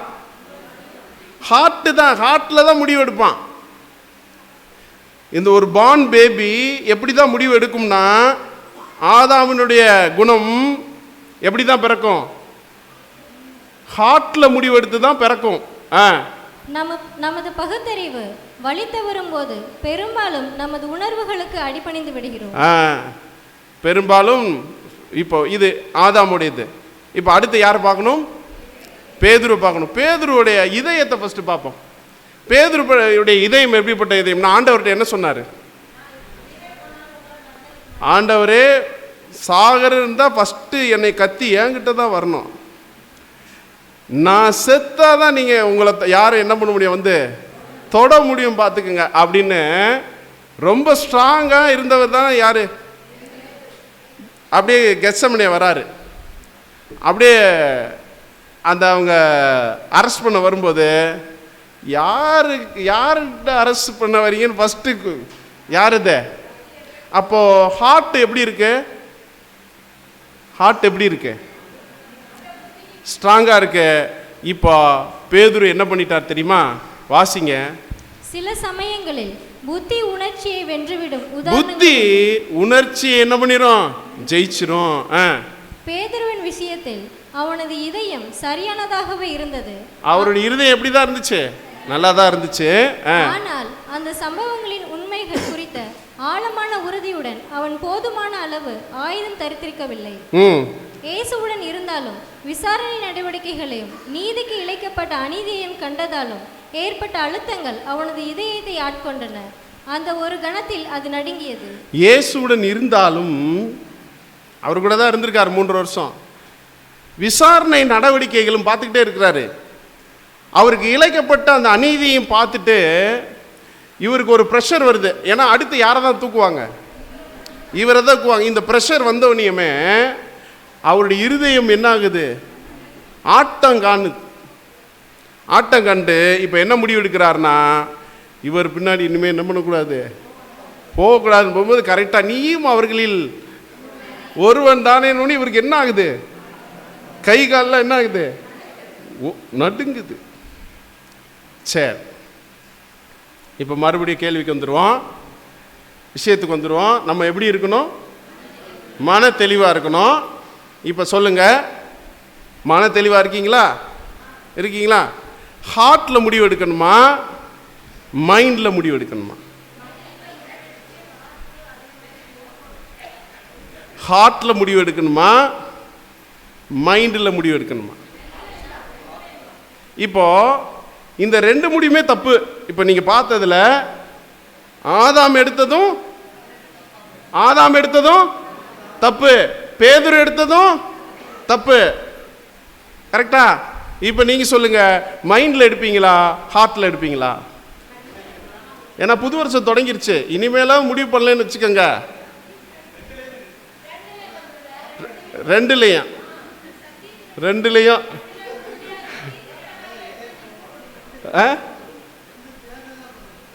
சரி.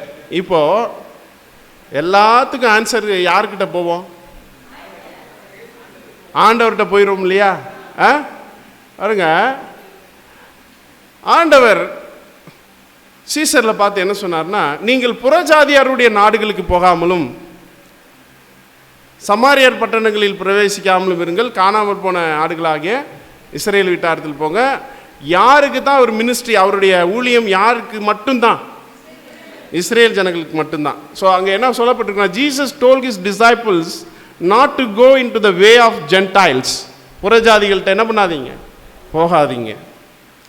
எட் அப்படி இருந்தும் he healed the daughter of the Syrophoenician woman, the servant of Roman centurion, a Samaritan leper, and preached a good news to Samaritan woman by the well.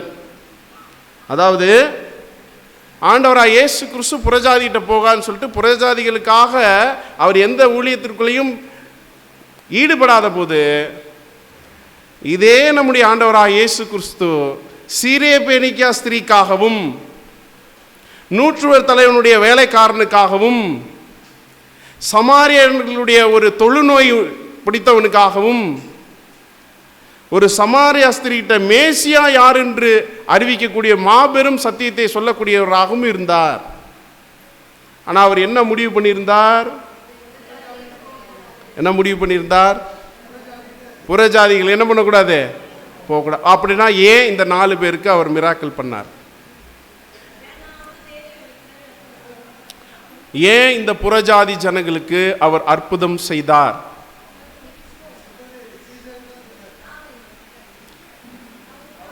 ஒரு ஒழுங்குன்னு ஒன்று இருக்குங்க. அந்த ஒழுங்கு என்ன பண்ணிடாதீங்க, மீறிடாதீங்க. அந்த ஒழுங்கை மீறாதீங்க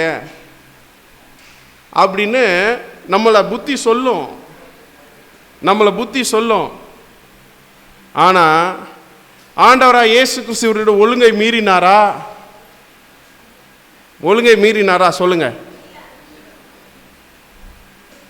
அந்த அம்மா கேட்குது, அம்மா பிள்ளைகளின் அப்பத்தை எடுத்து நாய்க்குட்டிகளுக்கு போடுறது நல்லது இல்லைம்மா அப்படி சொல்லும்போது, மேஜையில் இருந்து விழக்கூடிய துணிக்கைகளை தின்னுமே, அந்த நாய்க்குட்டிகள் தின்னுமே என்பது விசுவாசத்தின்படியே உனக்கு ஆகட்டும். அவங்க இருதயத்தை பார்க்கிறாரு. சரிங்களா? தாவீது ஆசாரியர்கள் சாப்பிடக்கூடிய அப்பத்தை என்ன பண்றார்? ஒரு நாள் சாப்பிடுகிறார். தேவன் அங்கே ஒழுங்குமுறையில் என்ன பண்ணல, பார்க்கல. நல்லா புரிஞ்சுக்கோங்க. ஸோ அப்போ ஒரு முடிவு, மனத்தெளிவு எதில் இருக்கணும்னா சத்தியத்தில் தான் இருக்கணும். ஆனால் இருதயத்தையும் நம்ம என்ன பண்ணணும், தேவனுக்கு பிடிச்சதா. இப்போ தாவீதுடைய இருதயம் அடிச்சிச்சு, சவுல மேலே கை போடுறதுக்கு என்ன பண்ணுச்சு, இருதயம் என்ன பண்ணுச்சு, அடிச்சிச்சு. ஆனால் அவருடைய எதிரியாக சத்ருவாக பார்த்து கொல்ல தேடுறார். பதிலுக்கு கொல்ல தான் தோணும். ஆனால் இருதயம் என்ன பண்ணுது, இவர் இருதயம் துடிக்குது. சவுல் மேலே என்ன பண்ணக்கூடாது, கை போடக்கூடாது. புரியுதுங்களா? அப்போ புத்தியிலையும் முடிவு எடுக்கணும், அதே சமயத்தில் எதுலையும் முடிவு எடுக்கணும், ஹார்ட்லேயும் எடுக்கணும், மைண்ட்லேயும் எடுக்கணும், அதே சமயம் எதுலையும் எடுக்கணும். ஆனால் ஆதாமுடைய குழந்தை பிறக்கும் போது எதில் தான் முடிவெடுக்க பழக்கப்பட்டிருக்கு? ஹலோ, இருக்கீங்களா? ஒரு குழந்தை பிறக்குதுல, அந்த குழந்தை பிறக்கும்போது அதுக்கு இன்பில்ட்டாகவே எதில் முடிவெடுக்கிறதுக்கு தான் தெரியும், இருதயத்தில் முடிவெடுக்க தான் தெரியும். ஆனால் இந்த இப்போ பாருங்கள், நம்ம குழந்தை பிறந்தோடனே அதுக்கு பல்லு விலைக்கு விடுறது, ட்ரெஸ் போட்டு விடுறது, ஒரு 15-20 வயசு வரைக்கும் வந்தோடனே இதே மாதிரி செஞ்சால் அந்த குழந்தை என்ன பண்ணும்? கொஞ்சம் யோசிச்சு பாருங்க. அப்போ அது போல தான் நாம் சத்தியத்தை தெரிந்து கொள்ள நாம் எதில் தான் முடிவெடுக்கணும் அப்படின்னா சத்தியத்தின் மைண்டின்படி தான் முடிவெடுக்கணும். ஆனாலும் ஆண்டவருடைய விஷயத்தின்படி தேவனுக்கு பிரியமாக இருந்துச்சுன்னா அந்த இடத்துல இருதயத்தின்படியும் நம்ம என்ன பண்ணணும், அந்த முடிவு எடுக்கணும். அன்புக்குரிய சகோதரர்களே, சரிங்களா? ரைட். ஃபர்ஸ்ட் பாயிண்ட் புரிஞ்சிச்சுங்களா? புரியலையா? புரிஞ்சிச்சா? Right, very good. இப்போ 2வது பாயிண்ட் என்னது? தீங்க கடைசி அனுபவிப்போம். சரிங்களா? இப்போ 3வது பாயிண்ட்டுக்கு வந்துடுவோம். நீங்கள் தான் ஞாபகப்படுத்தணும் 2வது பாயிண்ட்டை. கரெக்டா? ரைட். அடுத்த பாயிண்ட் என்ன? சுவிசேஷத்தை. இந்த பண்டிகையே நம்ம இருக்கிறது என்ன பண்டிகை தான்? பேர் எக்கால பண்டிகை தான். அதனால் சுவிசேஷம் என்றால் என்ன, ஊழியம் என்றால் என்ன? அதாவது நம்ம பார்த்தோம் இல்லையா, சுவிசேஷனுடைய வேலையை செய்யணும், அதே சமயத்தில் ஊழியத்தையும் என்ன பண்ணணும், நிறைவேற்றணும். சுவிசேஷமும் அப்படின்னாலே என்னன்னா ராஜ்யத்தினுடைய சுவிசேஷம். அப்படின்னா என்னன்னா பேசிக் சப்ஜெக்ட் ஃபண்டமெண்டல் இருக்கு இல்லையா, அதை ஒருத்தட்ட சொல்லி இந்த கிறிஸ்துவுக்குள்ளே கொண்டு வர நல்ல கோதுமை இன்னைக்கு பண்ணோம் இல்லையா, ஒரு 3 பேர். அந்த வேலையை ஒரு சகோதரி இண்டிவிஜுவலாக பண்ணியிருக்கிறாங்க, ஒரு சபை கூட சேர்ந்து பண்ணியிருக்கு. கரெக்டாக? அப்போது இண்டிவிஜுவலாகவும் நாமும் செய்யணும், சபை கூட சேர்ந்தும் நம்ம என்ன பண்ணணும், செய்யணும். இண்டிவிஜுவலாக நம்ம கடந்த 2025 வருஷம் இந்த சுவிசேஷனுடைய வேலையை செய்திருக்கிறோமா? நான் கேட்குறது இண்டிவிஜுவல். சபையோடு சேர்ந்து என்ன பண்ணியிருப்போம், செஞ்சுருப்போம். இண்டிவிஜுவலாகவும், ஏன்னா தீமோத்தேயுன்ற ஒரு தனிப்பட்ட நபருக்கு தான் யார் எழுதுறா, பவுல் எழுதுறார். புரியுதுங்களா?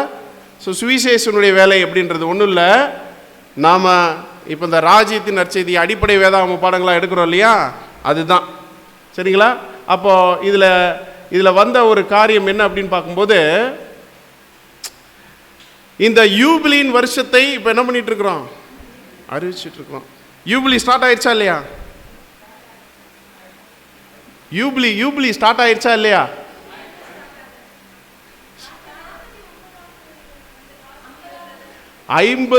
ஐம்பதாவது யூபிலி 1874 ஆரம்பிச்சாச்சு. சரிங்களா? அங்க கிறிஸ்து என்னவா வந்திருக்கிறார், ராஜா வந்திருக்கிறார். இப்போ நீங்க வீட்டில் போய் உடனடியாக யூபிலின்ற பாடத்தை கேட்டுருங்க. சரிங்களா? ரைட். இப்போ இதைத்தான் நம்ம பேசிக் சப்ஜெக்டில் என்ன பண்ணிட்டு இருக்கிறோம், எக்காலமாக ஊதி கொண்டிருக்கிறோம். வாசிக்கலாம். மத்தேயு 24 32 33. மத்தேயு 24 அதிகாரம் 32 வசனம் முதல். அத்தி மரத்தினால் ஒரு உவமையை கற்றுக்கொள்ளுங்கள். அதிலே இளங்கிளை தோன்றி துளிர்விடும் போது வசந்த காலம் சமீபமாயிற்று என்று அறிவீர்கள். அப்படியே இவைகளையெல்லாம் நீங்கள் காணும்போது அவர் சமீபமாய் வாசல் அருகே வந்திருக்கிறார் என்று அறியுங்கள். இதை நம்ம சொல்றோமா? அத்திமரம் துளிர் விட்டுச்சா இல்லையா? நமக்கு நல்லா தெரியும். அத்திமரம் எது? இஸ்ரேல் தேசம். அது சுதந்திரம் அடைஞ்சிருச்சு. அப்ப யார் வந்தாச்சு? நம்முடைய ஆண்டவராகிய இயேசு கிறிஸ்து. அவர் வருகிறத எக்கால சத்தம் ஊதணும் அப்படின்னு சொல்லப்பட்டிருக்கு வசனம். எக்கால சத்தத்தோடு தான் அவர் என்ன பண்ணுவார். அப்படின்னா நம்ம எந்த பண்டிகையில தான் இருக்கிறோம், எந்த பண்டிகையில் இருக்கிறோம்? ஏகால பண்டிகை. எத்தனை ப்ரூஃப் பாருங்க. புரியுதுங்களா? வாசிக்கலாம். 1 தெசலோனிக்கர் 4:16. 1 தெசலோனிக்கர் 4 அதிகாரம் 16 வசனம்.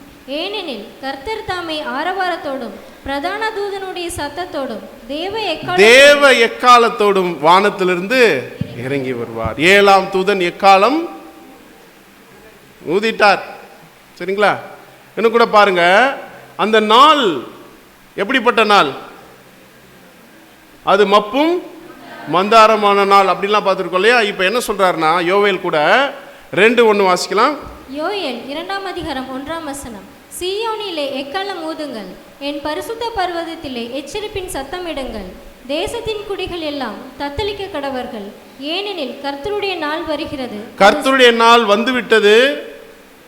தேசத்தின் குடிகள் தத்தளித்துக் கொண்டிருக்கிறார்கள். தங்கத்தினுடைய விலை கடந்த ஆண்டை விட 75% கூடியிருக்கிறது. வெளியினுடைய விலை கடந்த ஆண்டை விட 175% கூடியிருக்குது. யாருக்காவது கவலை இருக்கிறதா?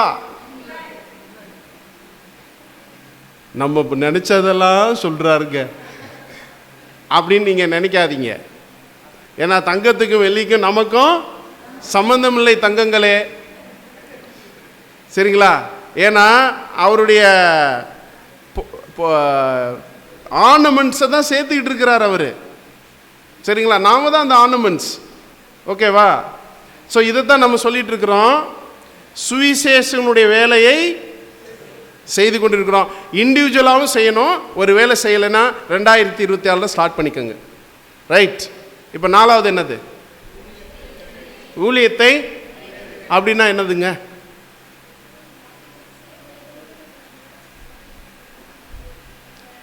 சரி, வெரி குட். ஊழியம்னா என்ன? இப்போ அப்படி கொண்டு வந்து சேர்த்துட்டோம் இல்லையா? சேர்த்து விட்ட அந்த மணிகள் நம்முடைய உடன் சகோதர சகோதரிகள், அவங்களுக்கு உடைய ஆவிக்குரிய வாழ்க்கைக்கும் மற்றும் தேவைகளுக்கு கூட நாம் அவர்களுக்காக என்ன பண்ண வேண்டியிருக்கு? என்ன பண்ண வேண்டியிருக்கு? வேலை செய்ய வேண்டியிருக்கு. அதுதான் என்ன என்ன என்ன பாயிண்ட் அப்படின்னா, உன் ஊழியத்தை நிறைவேற்றி. இப்போ சொல்லுங்கள், ரெண்டுக்கு வித்தியாசம் இருக்கா இல்லையா?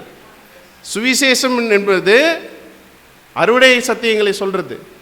ஊழியம்ன்றது அறுவடை சத்தியம் சொல்லி கூட்டிகிட்டு வந்த சகோதர சகோதரிகளை இன்னும் ஆவிக்குள்ளாக பலப்படுத்துவதற்கும் அவர்களுக்கு மற்ற தேவைகளை சந்தித்து கொடுப்பதற்குமான நம்முடைய வாழ்க்கையை அர்ப்பணிக்கிறது. சரியா? இப்போ ஒரு வசனம் போடுறேன். அதே தீமோத்தேயுக்கு ஒரு ஊழியத்தை நிறைவேற்றுன்னு சொல்கிறதுல ஒரு பாயிண்ட் எழுதியிருக்கிறாரு. 1 தீமோத்தேயு புஸ்தகம் 5வது அதிகாரம் 3வது வசனம் வாசிக்கலாம். 1 தீமோத்தேயு 5ஆம் அதிகாரம் 3ஆம் வசனம். உத்தம விதவைகளாகிய விதவைகளை கனம் பண்ணு. உத்தம விதவைகளாகிய விதவைகளை கனம் பண்ணு. இப்போ உங்கள்கிட்ட தான் ஒரு கேள்வி. என்ன கேள்வி அப்படின்னா, உங்களுக்கே தெரியாது என்ன கேள்வி. உத்தம விதவை என்றால் என்ன சொல்லுங்க. நீங்களா? நாமளா அந்த விதவை? பிரதர் சொல்லியிருக்கிறாங்க, ஆக்னல் பிரதர், நாம தான் அந்த உத்தம விதவைன்னு சொல்லியிருக்கிறாரு. ஆக்சுவலாக கரெக்டு. அது எப்படின்னு இதை பற்றி ஒரு 1 hour சப்ஜெக்ட் இருக்குது, அதில் ஃபைனலாக வரும். நான் இப்போ கேட்குறது என்ன அப்படின்னா, இப்போ என்ன கேட்குறேன்னா, சபையில் தீமோத்தேயு நீ என்ன பண்ணு, உத்தம விதவைகளாகிய விதவைகளை என்ன பண்ணு, கனப்பண்ணு அப்படின்னு கொடுத்துருக்கே. அப்படின்னா விதவைகள் இருக்கிறாங்க, உத்தம விதவைகளை கனப்பண்ணுன்னு சொல்லப்பட்டிருக்கே. உத்தம விதவைனா என்ன?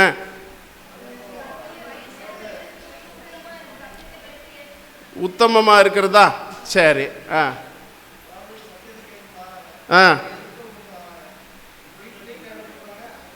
ரொம்ப ப்ரெஷரில் அவங்க அந்த ஒரு ஊழியங்கள் இருக்கிறாங்க, அதாவது சத்தியத்தில் இருக்கிறாங்க. அப்படின்னா உத்தம விதவையா? யாருங்க சிஸ்டர்? எங்க பற்றி சொல்லப்பட்டிருக்கா? யங் பீப்புளை பற்றி சொல்லப்பட்டிருக்கா? வயசான அம்மா படத்தை போட்டுறதுனால அது படத்தெல்லாம் பார்க்காதீங்க, வசனத்தை மட்டும் பார்த்து சொல்லுங்க. எல்லாராலும் கைவிடப்பட்ட நிலைமையிலிருந்து இன்னொரு வசனம் கூட வாசிக்கலாம். 1 தீமோத்தேயு புஸ்தகம் 5வது அதிகாரம் 16வது வசனம். 1 தீமோத்தேயு 5ஆம் அதிகாரம் 16ஆம் வசனம். விசுவாசியாகிய ஒருவனிடத்திலாவது ஒருத்தியிடத்திலாவது விதவைகளாய் இருந்தால் அவர்கள் இவர்களுக்கு உதவி செய்ய கடவர்கள். நல்லா கவனிக்கணும், வசனத்தை கவனிக்கணும். இதுலயே ஒரு பதில் இருக்கு, நீங்க கண்டுபிடிக்கிறீங்களான்னு பார்ப்போம். 16ஆம் வசனம் மறுபடியும் வாசிங்க சிஸ்டர். விசுவாசிகளாகிய ஒருவனிடத்திலாவது ஒருத்தியிடத்திலாவது விதவைகளாய் இருந்தால் அவர்கள் இவர்களுக்கு உதவி செய்ய கடவர்கள். சபை எப்போ உதவி செய்யணும் அப்படின்னு சொல்லப்பட்டிருக்கு. சபையானது உத்தம விதவைகளானவர்களுக்கு உதவி செய்ய வேண்டியதாகையால் அந்த பாரத்தை அதன் மேல் வைக்க கூடாது. இப்ப சொல்லுங்க. ஆக்சுவலாக நீங்கள் இப்போ சொன்ன ஒரு 4 ஆன்சரில் ஒரு ஆன்சர் கரெக்டு. அது கிடையாது.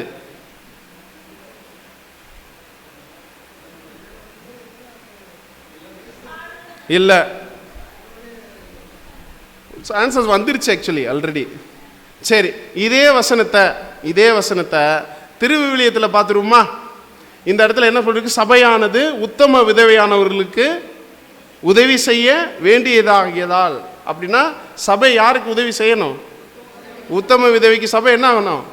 உதவி செய்யணும். திருவிவிலியம் பைபிளில் வாசித்துருமா? 1 தீமோத்தேயு புஸ்தகம் 5:16 வாசிக்கலாம்.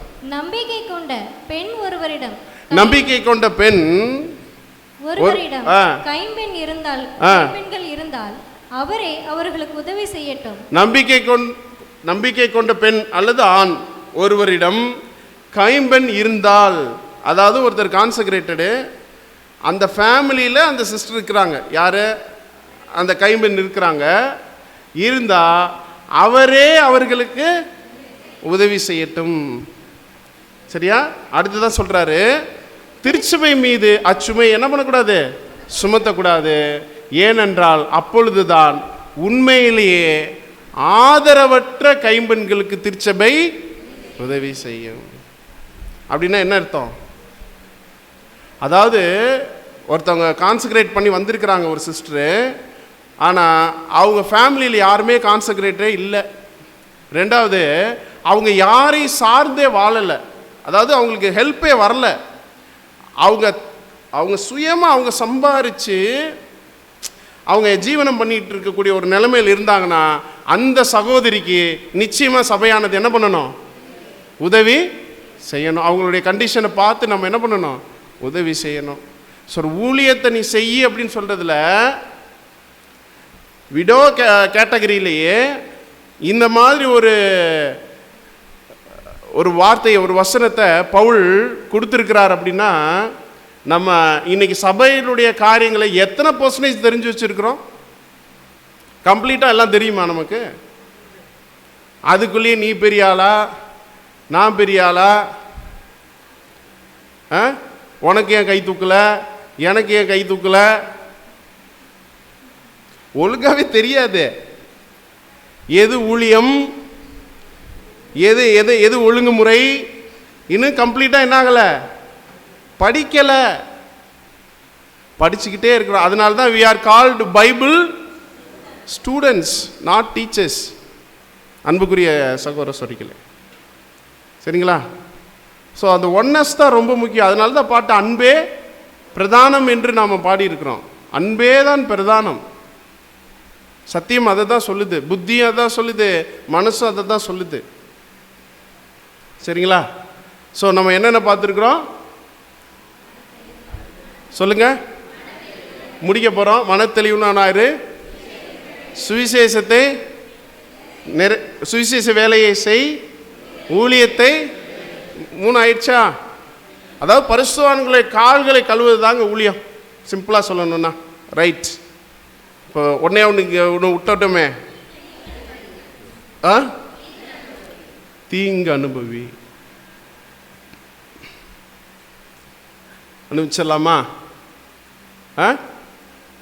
அன்புக்குரிய சகோதரிகளே, இப்போ இவ்வளோ இன்ஸ்ட்ரக்ஷன் யார் தான் கொடுத்துருக்கிறா அப்படின்னா அப்போஸ்தலனாகிய பவுல் தானே கொடுத்துருக்கிறாரு. அவரை விட ஒரு தீங்கு அனுபவித்த ஒரு அப்போஸ்தலன் வாழக்கூடிய நாட்களில் வேறு யாரும் இருந்திருக்க வாய்ப்பு இல்லை. ஏன் அப்படின்னு கேட்டிங்கன்னா, இந்த ஒரே ஒரு வசனம் அவர் எவ்வளோ தூரம் தீங்கு அனுபவிச்சாருன்னு இப்போ உங்களுக்கு சொல்லிடும். ஏதாவது கண்டுபிடிக்க முடியுதான்னு பாருங்க. 2 கொரிந்தியர் புஸ்தகம் 10வது அதிகாரம் 10வது வசனம். 2 கொரிந்தியர் 10ஆம் அதிகாரம் 10ஆம் வசனம். அவனுடைய நிருபங்கள் பார யோசனையும் பலமும் உள்ளவைகள், சரீரத்தின் தோற்றமும் பலவீனமும், வசனம் அற்பமுமாய் இருக்கிறது என்கிறார்களே. உங்களுக்கு ஏதாவது புரியுதா?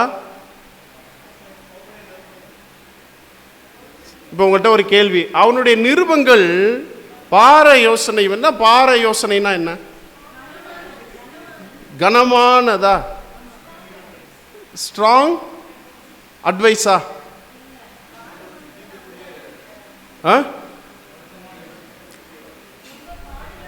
பார யோசனையும் பலமும் உள்ளவை.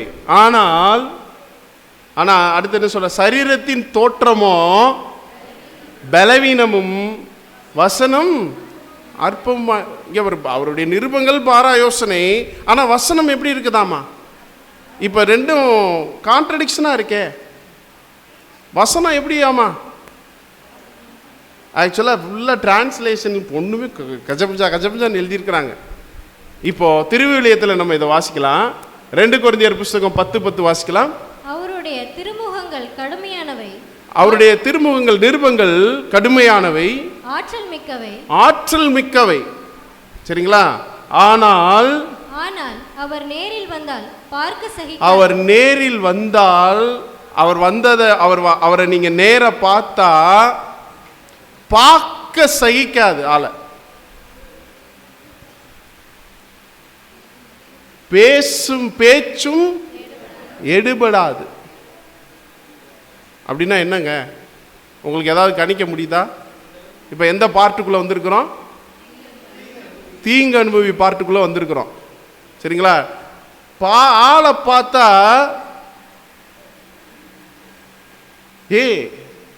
இவனா? இவெல்லாம் ஒரு ஆளே.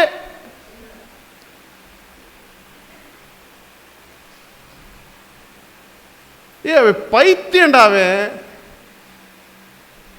லூஸ்கிட்ட போய் பேசிக்கிட்டு இருக்கீங்க, என்ன அவனை போய் உள்ள விட்டுருக்கீங்க. இந்த மாதிரி இருப்பாராம். ஆக்சுவலா தமஸ்குல அவர் அங்கேருந்து வரும்போது ஆண்டவரை பார்க்கும்போது அப்படிதான் இருந்தாரா?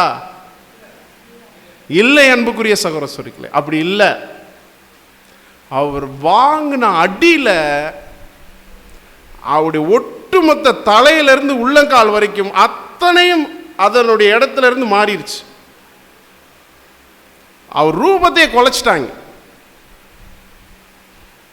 அப்படிப்பட்ட ஒரு, அதனால்தான் 2 கொரிந்தியர் புத்தகத்தில் அவர் எழுதுவார். அவர் என்னென்னலாம் யூதர்களால் 5 முறை 1 குறைய 40 அடி வாங்கியிருக்கிறேன், 5 டைம்ஸ் வாங்கியிருக்கிறேன்றார். அப்படின்னா அவர் சட்டையை கலட்டினார்னா என்னதான் இருக்கும்? 3 முறை மிலாறுகளால் அடிபட்டேன். மிலாறுனா என்ன தெரியுமா?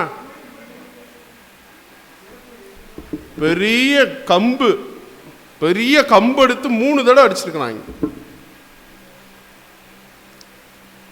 ஆறுகளினால் வந்த மோசமும் கடல்களினால் வந்த மோசமும் வரிசை எழுதுறார். ஒரு முறை கல்லெறி உண்டேன். அப்படின்னா என்னது? ஸ்தேவானுக்கு எரிஞ்ச மாதிரி எரிஞ்சிருக்கிறாங்க. ஒரு கல்லெறி உண்டேன்னா ஒரே ஒரு கல் வந்து படுறது இல்லைங்க, சுத்தி நின்று எரிஞ்சிருக்கிறாங்க.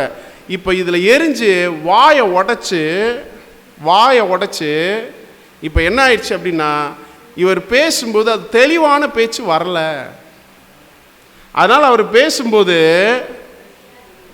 அந்த பேச்சு என்ன படலை, எடுபடலை, வாயை உடைச்சிட்டாங்க. இப்படி தான் அவர் ஊழியம் பண்ணியிருக்கிறார். அன்புக்குரிய சகோதர சொல்லிக்கலே, அவர் ஆனால் நேரில் வந்தால் பார்க்க சகிக்காதுன்றாங்க. இப்போ பாருங்க, ஏன் அப்போஸ்தலனாகிய பவுல் திருமணம் செஞ்சுக்கல தெரியுமா? இது ஒரு முக்கியமான ஒரு காரணம். ஏன்னா இப்படிப்பட்ட ஒரு ஆளை திருமணம் செய்யறதுக்கு யாரும் முன் வர மாட்டாங்க. அதுக்காக அவர் திருமணம் செய்யணும் அப்படி சொல்ல வரல. அவர் திருமணமே செய்யலை, அதை அவர் முடிவு பண்ணியிருந்தார். ஆனால் இதுதான் அவருடைய, இப்போ சொல்லுங்க, தீங்கு அனுபவின் தீமோத்தேயுக்கு எழுதுறார் இல்லையா? சும்மா ஒன்று என்ன பண்ணல, எழுதலை. அன்புக்குரிய சார் சொல்லு, தீங்க நீ என்ன பண்ண, அனுபவி, நன்மையை அனுபவி, தீங்கையும் அனுபவி, நல்லா அனுபவி அப்படின்னு எழுதுறார். அது சகோதரர் போன பாடத்தில் சொன்ன மாதிரி அது மாறுவேடம் போட்ட ஆசீர்வாதம், மாறுவேடம் போட்ட ஆசீர்வாதம். எனவே அன்புக்குரிய சகோதரர்களே, கடைசி ஒரு ஸ்லைடு போடுறேன், சரிங்களா? அதுக்கு முன்னாடி இந்த வசனத்தை வாசித்துருங்க. கலாத்தியர் 6:17. கலாத்தியர் 6ஆம் அதிகாரம் 17ஆம் வசனம். இனிமேல் ஒருவனும் எனக்கு வருத்தம் உண்டாக்காதிருப்பானாக. கர்த்தராகிய இயேசுவினுடைய அச்சடையாளங்களை நான் என் சரீரத்திலே கர்த்தராகிய இயேசுவினுடைய அச்சடையாளங்களை என் சரீரத்தில் என்ன பண்ணிட்டு இருக்கிறேன், தரிச்சிட்டு இருக்கிறேன். அன்புக்குரிய சகோதரர்களே, முதல் ஏதோ ஆதார வசனத்தை வாசித்து முடிச்சிடலாமா? வாசிங்க. 2 தீமோத்தேயு 4:5. 2 தீமோத்தேயு 4ஆம் அதிகாரம் 5ஆம் வசனம். நீயோ எல்லாவற்றிலும் தெளிவுள்ளவனாயிரு, தீங்கு அனுபவி, சுவிசேஷகனுடைய வேலையை செய், ஊழியத்தை நிறைவேற்று. கடைசி ஸ்லைடு உங்களுக்கு ரொம்ப பிடிச்ச ஸ்லைடு, அப்படியா? இந்த ஒரு 4 பாயிண்ட் நம்ம மைண்டில் என்றைக்குமே என்ன ஆகணும், இருக்கணும் அன்புக்குரிய சகோதரர்களே. ஸோ இருந்துச்சுன்னா இந்த நாள் மாத்திரம்ல, வருஷத்தினுடைய வாழ்நாளுடைய எல்லா நாளும் நம்ம என்ன பண்ணலாம், கூடார பண்டிகை அனுசரிக்க போகக்கூடிய நாம் பாவ நிவாரண பண்டிகையில் ஒட்டுமொத்த உலக ஜனங்களை பாவ நிவாரண பலியில் பங்கு கொள்ளக்கூடிய நாம் இன்றைக்கு இருக்கக்கூடிய எக்கால பண்டிகையிலே முழுமையாக இந்த பண்டிகையை ஆசரித்து அதை விமரிசையாக கொண்டாடி நாம் நிறைவு செய்யலாம். அப்படி நிறைவு செஞ்சோம் அப்படின்னா, அந்த எக்கால பண்டிகை நிறைவு செஞ்சோம்னா எக்கால பண்டிகை பேர் என்னது? ரோஸ் அசானா பண்டிகையை நாம் நிறைவு செய்து தேவராஜ்யம் சென்று செல்ல தேவன் தாமே நம் ஒவ்வொருவரையும் ஆசீர்வதித்து வழி நடத்துவாராக. ஆமென்.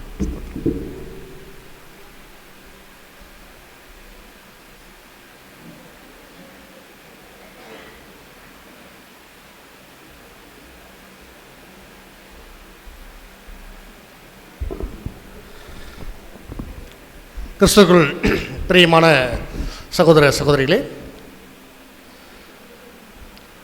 இவ்வளவு நேரம் நம்முடைய அன்பு சகோதரர் ஒரு பண்டிகைக்குள்ள கொண்டு போயிட்டு பண்டிகைனா என்ன, அந்த பண்டிகை எப்படிப்பட்டதெல்லாம் இருக்குது அப்படி எல்லாமே நமக்கு நம்ம பண்டிகையில் தான் இருக்கிறோம் அப்படிங்கிறதும் என்ன ஆயிடுச்சு. 4 விஷயங்கள் நம்ம செய்துட்டு இருந்தோம்னா கண்டிப்பாக நம்ம இப்போ பண்டிகையில் தான் இருக்கிறோம். இதில் சில சகோதர சகோதரிகள் இந்த காரியங்கள் எல்லாமே செய்துட்டு இருப்பாங்க. சிலர் செய்யறதுக்கு விருப்பம் மாத்திரம் இருக்கும், ஆனால் செய்ய முடியாமல் இருக்கும். பிரயாசப்படுறாங்க, ஆனால் முடியல. ஆனால் நம்ம எல்லாருமே ஒரு ஸ்டேஜில் நம்ம ஒப்பு கொடுக்கும் பொழுது தேவன் நமக்குள்ளாக நம்ம என்ன ஆகணும்னு நினைக்கிறோமோ அதை அப்படியே செய்து முடிச்சிடறார். நம்ம அந்த குயவன் கையில் களிமண் போல் நம்ம ஒப்பு கொடுத்தா மட்டும் போதும். நம்மளை மாற்றி கொடுக்கறதுக்கு அவர் தயாராக இருக்கிறார். நான் ஒரே ஒரு வரி மட்டும் யோசிச்சு வச்சுருந்தேன். போன பாடத்தில் பிரதர் சொன்ன வரியை அதையும் அவர் பிரதரே சொல்லி என்ன பண்ணிட்டார்னா முடிச்சிட்டார். கோல்டன் வேர்ட்ஸ் அப்படி சொல்கிற மாதிரி அது மறந்துட மாட்டீங்களே.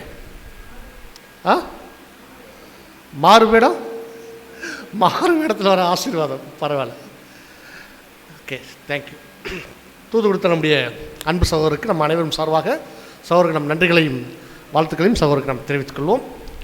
சரி, அடுத்த பாடத்துக்குள்ளாக நம்ம கடந்து செல்லலாம்.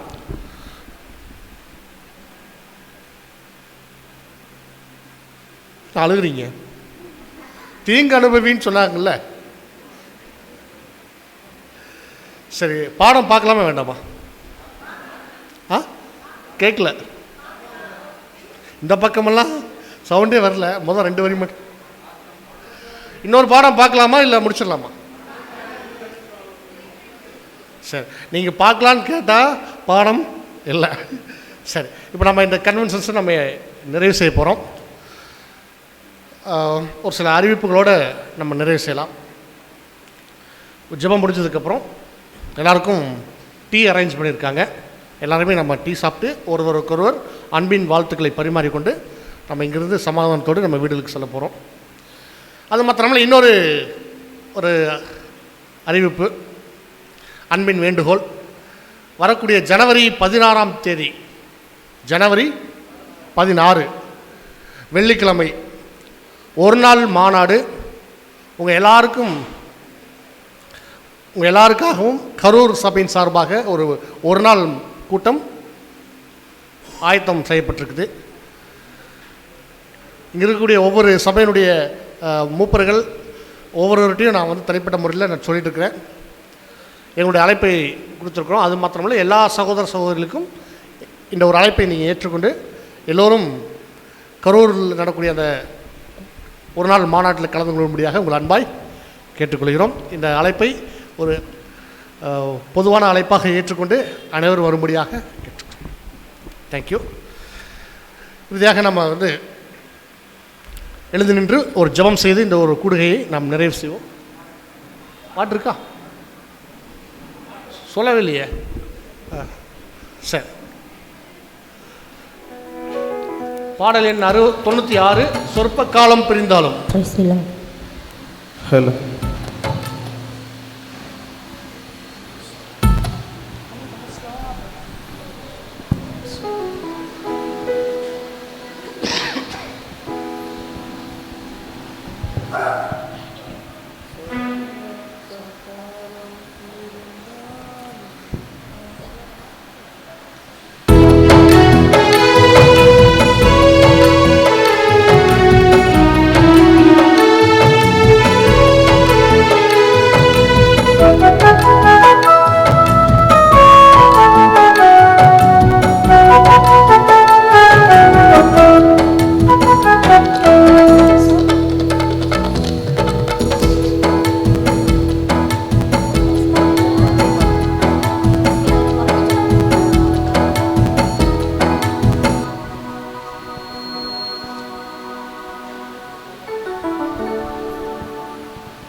சாட்சியான தருணம்.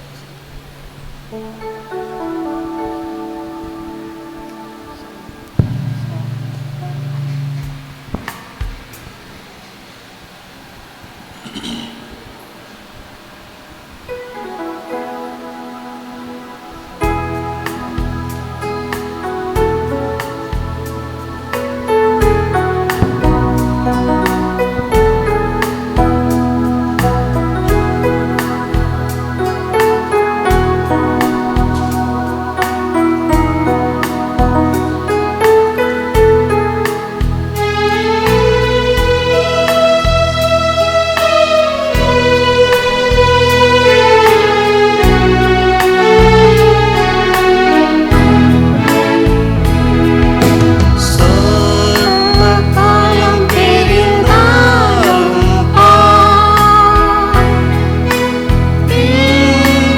ஏக சபையாக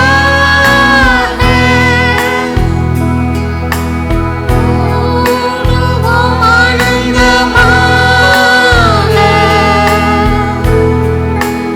ஆதி காரும் தேவன் தாங்குவார்.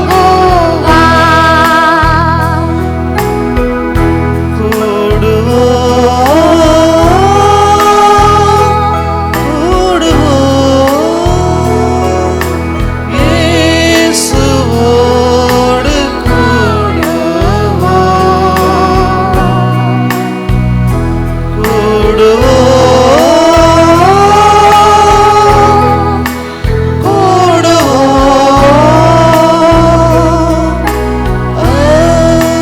காரும் தேவன் தாங்குவார்.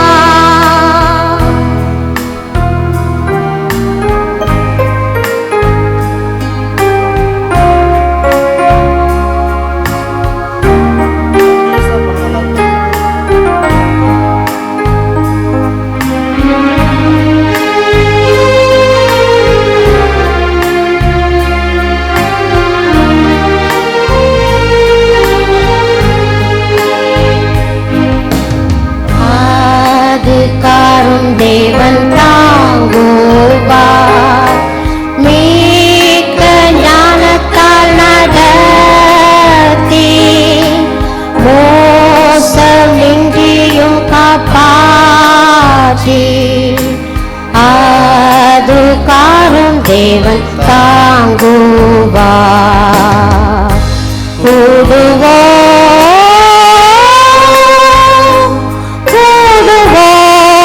கூடுவோம் இயேசுவோடு வாழுவோம். கூடுவோம் கூடுவோம் ஆதி காரும் தேவன் தாங்குவார். ஆதி காரும் தேவன் தாங்குவார். சீர்காழி மூடி வைத்து மன்னா தந்து போஷிப்பித்து ஆதி காரும் தேவன் தாங்குவார்.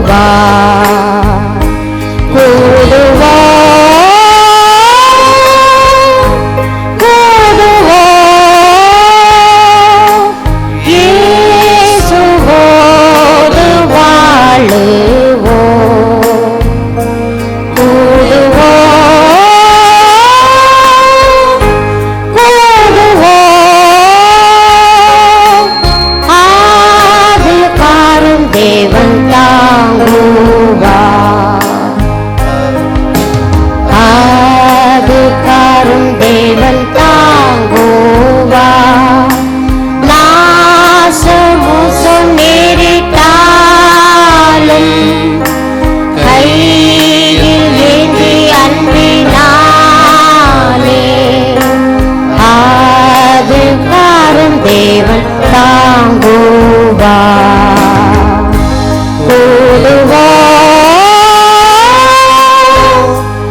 பெரியகுளம் சபையை சார்ந்த சகோதரி இம்மானுவேல் அவர்கள் ஜெபிக்கும்படியாக சகோதரை அன்போடு முன்னணிக்கிறோம். இந்த ஜெபத்தோடு கூட இந்த நாளுக்குரிய ஒரு நாள் கூடுகை தேவ சமாதானத்தோடு நிறைவடையும்.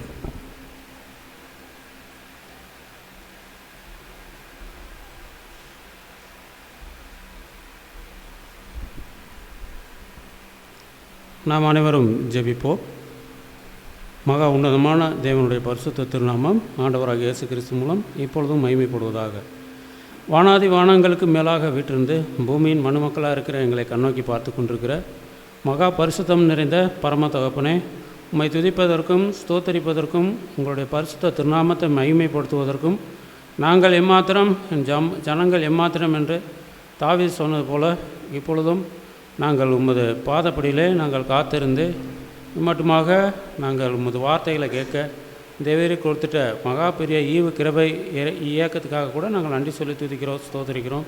பரலோகத்தின் தகப்பனே, பரலோகத்தில் தேவதூதர்கள் மத்தியில் கேருபீன்கள் சேராபீன்கள் மத்தியில் 2 செட்டைகளால் தங்கள் கால்களை மூடி, 2 செட்டைகளால் தங்கள் கண்களை மூடி, 2 செட்டைகளால் கர்த்தர் பறந்து கர்த்தர் பரிசுத்தர் பரிசுத்தர் பரிசுத்தர் என்று சொல்லி உமது நாமத்தை போற்றி புகழ்ந்து துதிக்கக்கூடியதான கோடா கோடி தூதர்கள் மத்தியில் கூட அற்பரும் நீசரும் பாவிகளுமா இருக்கிறதான எங்களையும் கூட உமது குமாரனாய் இயேசு கிறிஸ்துவை கொடுத்து அவருடைய விலையேறப்பட்ட இரத்தத்தின் கிருபையினாலே நாங்கள் ஒவ்வொருவரும் சுத்திகரிக்கப்பட்டதான நினைவை கூட இப்பொழுதும் நாங்கள் நினைவு கூறுகிறோம். பரலோகத்தின் தகப்பனே, பழைய ஏற்பாட்டு காலத்தில் நாங்கள் வேதபாரனாகிய எஸ்ராவை கூட இந்த வேளையில் நாங்கள் நினைவு கூறுகிறோம். முதலாவது வருஷத்திலே முதலாவது மாதத்தில் நியாயப்பிரமாண புஸ்தகங்கள் வாசித்த பொழுது ஜனங்கள் எல்லாரும் அந்த புஸ்தகத்தில் காணப்பட்டிருந்ததான ஒவ்வொரு கட்டளைகளுக்காகவும் நியாயப்பிரமாணங்களுக்காகவும் மனம் வருந்தி ராப்பகல் வரைக்கும் அவங்கள் அழுது தங்களுடைய பாவ அறிக்கையை செய்து தேவனுக்கு முன்பாக சபையாருக்கு முன்பாக தங்களை ஒவ்வொருவரும் அங்கே காத்து கொண்டது போல இப்பொழுதும் தேவரீர் இந்த வருடத்தின் முதலாவது நாளில் முதலாவது மாதத்தில் கூட தேவரீர் முதலாவது நாளாக எங்களுக்கு கொடுத்துட்ட ஆவிக்குரிய இந்த சத்தியங்களுக்காக கோடான கோடி நன்றி துதி ஸ்தோத்திரங்களை எடுத்துக்கொள்கிறோம். பரலோகத்தின் தகவனே, இப்படிப்பட்டதான சத்தியத்தை உள்வாங்கிக்கக்கூடியதான வழியினால் உடன்படிக்கை பண்ணியிருக்கிற பரிசுத்த சகோதர சகோதரிகள் ஒவ்வொருவருக்கும் தேவரீர் தாமே இப்படிப்பட்ட கிருபை அருளியிருக்கிற கிருபைக்காக தயவுக்காக கோடான கோடி நன்றிகளை எடுக்கிறோம். தேவரீர் இவைகளை பெற்றுக்கொண்டிருக்கிறதான நாங்கள் ஒவ்வொருவரும் புது சிற்சியின் வளர்ச்சிக்கு ஏதுவாகவும் அவைகளை எங்களுடைய வாழ்க்கையிலே நாங்கள் அபிவிருத்தி செய்யவும் எங்களுக்கு வேண்டியதான குறைவுகளிலே நாங்கள் பலப்பட்டு வளர்ந்தோங்குவதற்கு தேவரே இன்னும் எங்களுக்கு வேண்டியதான சோதனைகளையும் பரீட்சைகளையும் அக்கினியையும் புடமிடுதலையும் கொடுத்து எங்கள் ஒவ்வொருவரையும் சீர்படுத்த வேண்டுமாய் கூட நாங்கள் வேண்டிக் கொள்கிறோம். பரலோகத்தின் தகப்பனே, இவைகளெல்லாம் எங்கள் சீர்பொருந்துதலுக்கும் நாங்கள் எங்களுடைய ஆவிக்குரிய கனிகளை நாங்கள் விருத்தி பண்ணுவதற்குமே ஒழிய வேறொன்றுக்கும் இல்லை என்பதை கூட நாங்கள் எங்களுடைய மனதிலும் இருதயத்திலும் வைத்து கொண்டு தொடர்ந்து இந்த ஒரு ஓட்டத்தில் தொடர்ந்து ஓடுவதற்கு எங்கள் ஒவ்வொருவருக்கும் கிருபை பாராட்டி ஆசீர்வதிக்க வேண்டுமாய் கூட நாங்கள் வேண்டிக் கொண்டு ஜெபிக்கிறோம். பரலோகத்தின் தகப்பனே, இப்படியாக நாங்கள் கூடியிருக்கிறதான இந்த கூடுகையை ஆரம்பம் முதல் முடிவு புரிந்து தேவரேர் இப்படியாக ஆசீர்வதித்திருக்கிற மகா பெரிய கிருபை தயவுக்காக கோடான கோடி நன்றிகளையும் துதிகளையும் ஸ்தோத்திரங்களையும் எடுத்துக்கொள்கிறோம். பரலோகத்தின் தகப்பனே, எங்களுடைய பிரயாணங்களில் கூட உமது கரம் கூட இருக்க முடியாது கூட வேண்டிக் கொள்கிறோம். உமது சமூகம் எங்கள் ஒவ்வொருவரோடு கூட இருந்து எங்களை வழிநடத்த முடியாது கூட வேண்டிக் கொண்டு ஜெபிக்கிறோம். பரலோகத்தின் தகப்பனே, இப்படிப்பட்ட ஜெபத்தை உம்முடைய பாதத்திலே வைத்து எங்களை முற்றிலுமாக தாழ்த்தி கொள்கிறோம். பிதாவும் குமாரனுமாக இருக்கக்கூடியதான எங்கள் தேவனும் எங்கள் கண்மலையுமாகி இருக்கிறதான உமது பாதப்படியிலே எங்களை முற்றிலுமாய் தாழ்த்தி கொள்கிறோம். பரலோகத்தின் தகப்பனே, இந்த ஒரு சிறிய ஜெபத்தை கர்த்தரும் மீட்பரும் இரட்சகருமாய இயேசு கிறிஸ்துவின் நாமத்தினாலே வேண்டிக் கொண்டு ஜெபிக்கிறோம். ஜீவனும் பலமாக இருக்க நல்ல பிதாவே, ஆமென்.